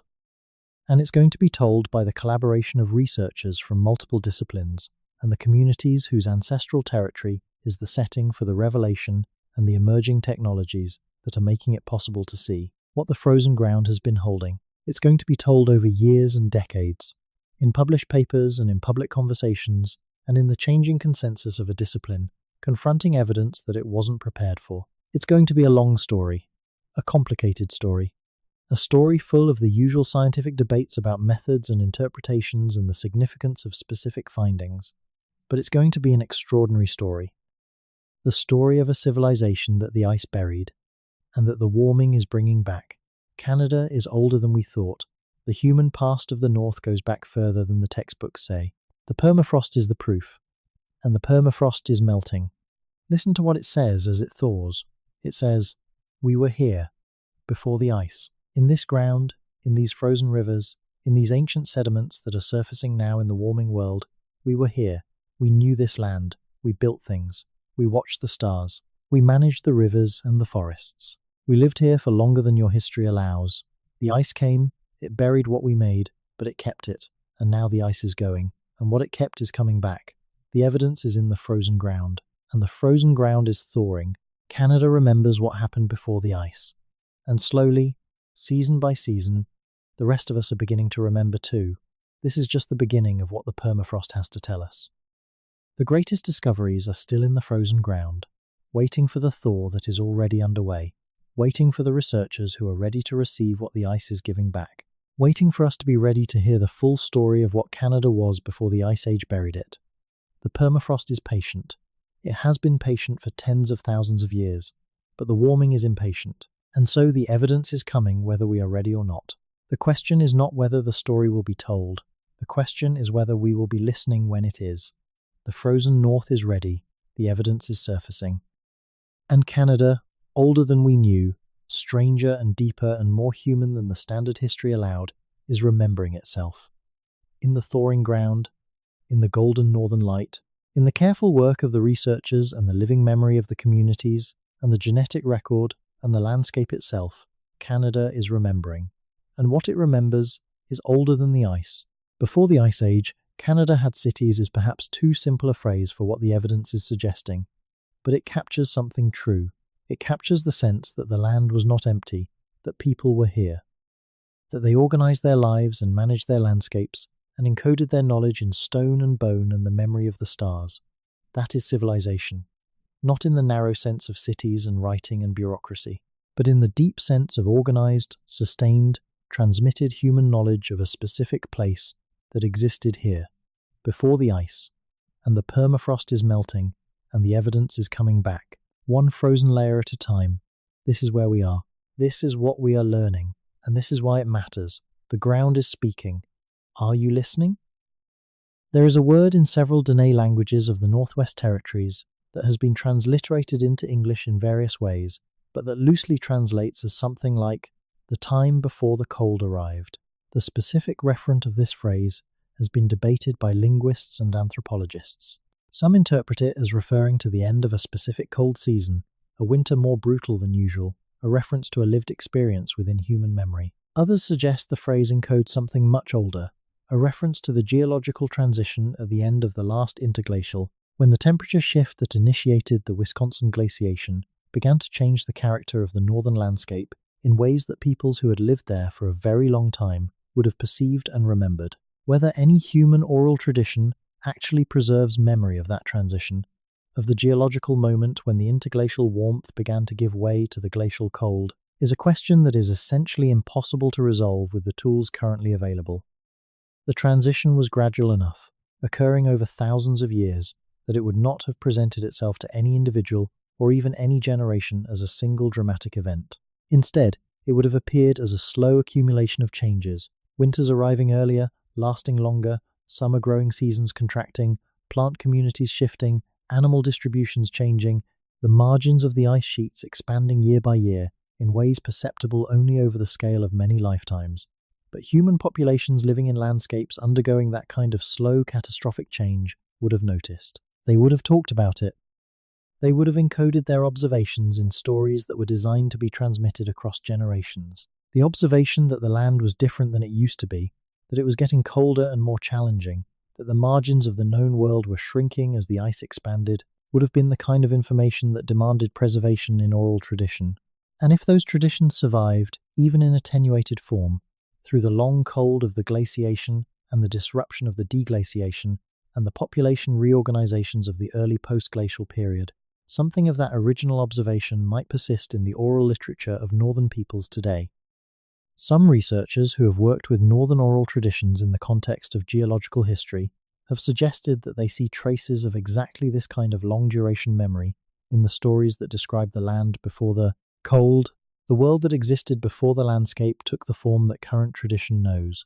The stories are fragmentary and variable and open to multiple interpretations. But the consistent theme in some northern traditions of a different world before the present one, a world that was warmer and richer and more hospitable, is at minimum consistent with a deep folk memory of the pre-glacial landscape. This is speculative. The methodological challenges of extracting specific historical content from oral traditions that have been transmitted across tens of thousands of years through multiple disruptions are severe. The possibility of misinterpreting metaphorical or cosmological content as historical content is real. The temptation to read specific geological history into phrases that may have much more local and recent reference is a danger that responsible researchers need to guard against. But the possibility, in principle, that some traces of very deep history are preserved in northern oral traditions is not absurd. We know that oral traditions preserve accurate geological history over thousands of years in other contexts. The question of whether they can preserve it over tens of thousands of years is open, and in the context of the larger story we've been telling, the oral traditions are not the primary evidence. They are part of a convergence of different lines of evidence, archaeological, genetic, geological, and traditional, that are all pointing in the same direction. The northern landscape of Canada was inhabited by human populations before the Ice Age maximum. Those populations had a depth of presence and a complexity of organization that the standard model doesn't accommodate. And the warming of the permafrost is revealing the physical traces of that presence in ways that are going to, eventually and inevitably, force a reckoning with the standard model. The oral traditions are part of the picture, but the bones and the stones and the ancient sediments are the foundation. Let's consider one more angle that hasn't been fully explored in our discussion. The question of what made northern Canada worth inhabiting in the deep past. In the modern world, with its transportation infrastructure and its heated buildings and its global food supply chains, the question of what makes a place worth inhabiting is largely decoupled from the immediate productive capacity of the local landscape. People live in northern Canada today despite the severe winters because the economic activity that supports their lives isn't constrained by local productivity in the way it would be in a pre-agricultural, pre-industrial context. But for a pre-Clovis population in the northern world, the question of what makes a place worth inhabiting is entirely about local productivity. What can you eat? What materials can you use for tools and shelter and clothing? What are the conditions like across the full annual cycle? Can you live here year-round or only seasonally? By these criteria, the northern Canada of the interglacial and early glacial periods would have been, in many areas, genuinely attractive. The biological productivity of a boreal landscape in the interglacial was higher than modern northern Canada in the same latitudes, because the climate was warmer and the growing seasons were longer and the diversity of available food sources was greater. The boreal zones of the interglacial, where they haven't been pushed to the marginal productivity that characterizes them today, or that characterized them during the coldest phases of the glaciation, support surprisingly complex food webs. Large ungulate populations, including caribou and moose and bison, supported by productive grassland and open woodland communities. Fish-bearing river systems with substantial runs of migratory species, berry-producing shrubs, and protein-rich fungi. Waterfowl concentrations along the lake shores and river margins. A knowledgeable human population with the ecological literacy to fully exploit the range of food sources available in a boreal landscape could live well in these conditions. The subarctic peoples of the historical era, the various Dene nations and their relatives, are testament to the productivity that a sophisticated knowledge of the boreal environment can unlock. They lived in small groups because the productivity of the land supported small groups, but they lived well, with high-quality protein and fat-rich foods and a diversity of plant and animal resources. Push that productivity back to the interglacial optimum, when the landscape was warmer and more diverse, and the potential for human habitation becomes even greater. A population with the ecological knowledge that the Dene have demonstrated, applied to an interglacial northern landscape, could support communities of substantial size and stability. This is the context for thinking about what pre-Ice Age civilization in Canada might have looked like in practice. Not cities, not dense agricultural settlements, but stable, productive, ecologically sophisticated communities living in sustained relationship with a northern landscape that was, in the interglacial optimum, genuinely rich in the resources those communities needed. The physical evidence for those communities is fragmentary and contested, but the ecological logic for their existence is sound. The land was rich enough. The knowledge systems needed to exploit it were, based on what we know of northern human ecology, achievable. The populations could have existed, and the evidence, such as it is, suggests that they did. One of the things that strikes me most about this entire story, and I use the first person deliberately here because this is a reflection on the shape of the evidence and what it demands, is the consistency of what gets found and then left alone. Site after site, anomaly after anomaly, researcher after researcher. The pattern is remarkably consistent. Something is found. It doesn't fit the model. The researcher documents it carefully, often with a level of methodological rigor that reflects the awareness that the finding is going to face intense scrutiny. The finding is reported in a limited context. The follow-up doesn't happen. The site continues to erode. This pattern is not the result of any individual failure. It's a system-level failure.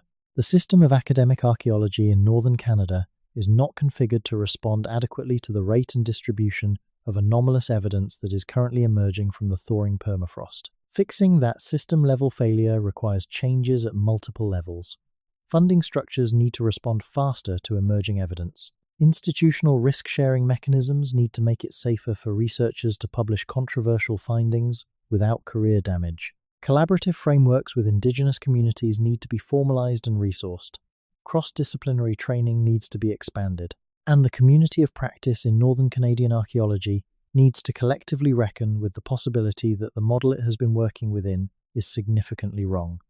None of these changes are simple. All of them face institutional resistance. But all of them are necessary if the archaeological community is going to fulfill its basic obligation, which is to understand and document the human past of this landscape before the evidence of that past is permanently lost. The permafrost is not waiting for the institutional changes to happen. The thaw is accelerating, the window for action is narrowing, and the consequences of inadequate response are irreversible. Evidence lost to erosion cannot be recovered. Sites eroded away before documentation cannot be excavated. The story cannot be read from archives that no longer exist. The urgency is real, and the urgency is now. This is where we are. This is the moment we are in. The permafrost is thawing, the evidence is emerging, and the window for properly receiving what the frozen ground is giving back is open, but not forever. What we do with that window, the resources we allocate, the research we support, the collaboration we build, the courage we muster to follow the evidence past the place where the model stops being adequate, will determine the historical record that future generations inherit. They will either inherit the story of a deep and ancient human past in northern Canada, recovered painstakingly from the thawing ground through careful interdisciplinary research and genuine partnership with the communities whose ancestral history it is. Or they will inherit the story of a window that closed before anyone was ready to receive what was coming through it. The choice, to the extent that it can be called a choice rather than a collective failure of priority setting, is being made now. In funding decisions and research agendas and peer review processes and institutional risk tolerances, the permafrost doesn't care about any of that. It will thaw at whatever rate the climate dictates. The evidence will emerge and either be received or erode away. The frozen archive will either be read or be lost. Canada is older than we thought. The evidence is in the ground, and the ground is thawing. This is the moment. And the moment will not last forever. The frozen north is speaking. And what it says, if we are willing to hear it and prepared to receive it, is going to change everything we think we know about the deep human past of this extraordinary, ancient, frozen, and now rapidly thawing country. Canada before the Ice Age was not empty. People were here. They knew this land. They left traces in the frozen ground, and the frozen ground is giving those traces back. One thawing layer at a time, one discovery at a time, until the full picture emerges. And the full picture will be remarkable. Canada remembers. The permafrost is the memory, and the memory is waking up, right now, in the warming north. As the ice retreats and the frozen ground stirs, and the ancient sediment surfaces in the long light of the northern summer, the evidence is there. Are we listening? The permafrost keeps its record faithfully. Millions of square kilometers of frozen ground across the Canadian north, holding in its layers the physical memory of everything that happened in that landscape before the cold locked it away. Bones and stones and seeds and pollen, and the microscopic traces of ancient fires, and the faint impressions of structures that were built in landscapes that no longer exist. All of it waiting, patient with the patience of geological time. Waiting for the warmth that is, in this era of rapid climate change, finally arriving at a pace that is releasing the archive faster than any previous period in the last 10,000 years. The irony is not lost on the researchers who work in this space. The same warming that is revealing the evidence of the deep human past is also destroying the context that makes that evidence interpretable. The same thaw that exposes the anomalous bone and the ancient hearth also erodes the sediment sequence that would allow researchers to understand the age and association of what they're finding. The archive is opening, and the archive is being damaged simultaneously. This is the condition of the moment, not ideal, not the orderly revelation that good science requires, but the condition nonetheless. And in that condition, what is required is urgency and clarity and the willingness to mobilize the resources that the moment demands. The permafrost is the memory of Canada's deep past, and the memory is waking up, and what it is remembering, as the frozen sediment surfaces and the ancient evidence emerges, is the story of a country that was inhabited long before anyone said it was. A country with a human past that goes back into the deep time, before the ice, before the standard timeline, before the textbooks begin. Before the Ice Age, Canada was not empty. The permafrost held the proof, and the proof is coming back. This is where the story is, right now. The frozen north is speaking. The evidence is coming back. Canada remembers. Now.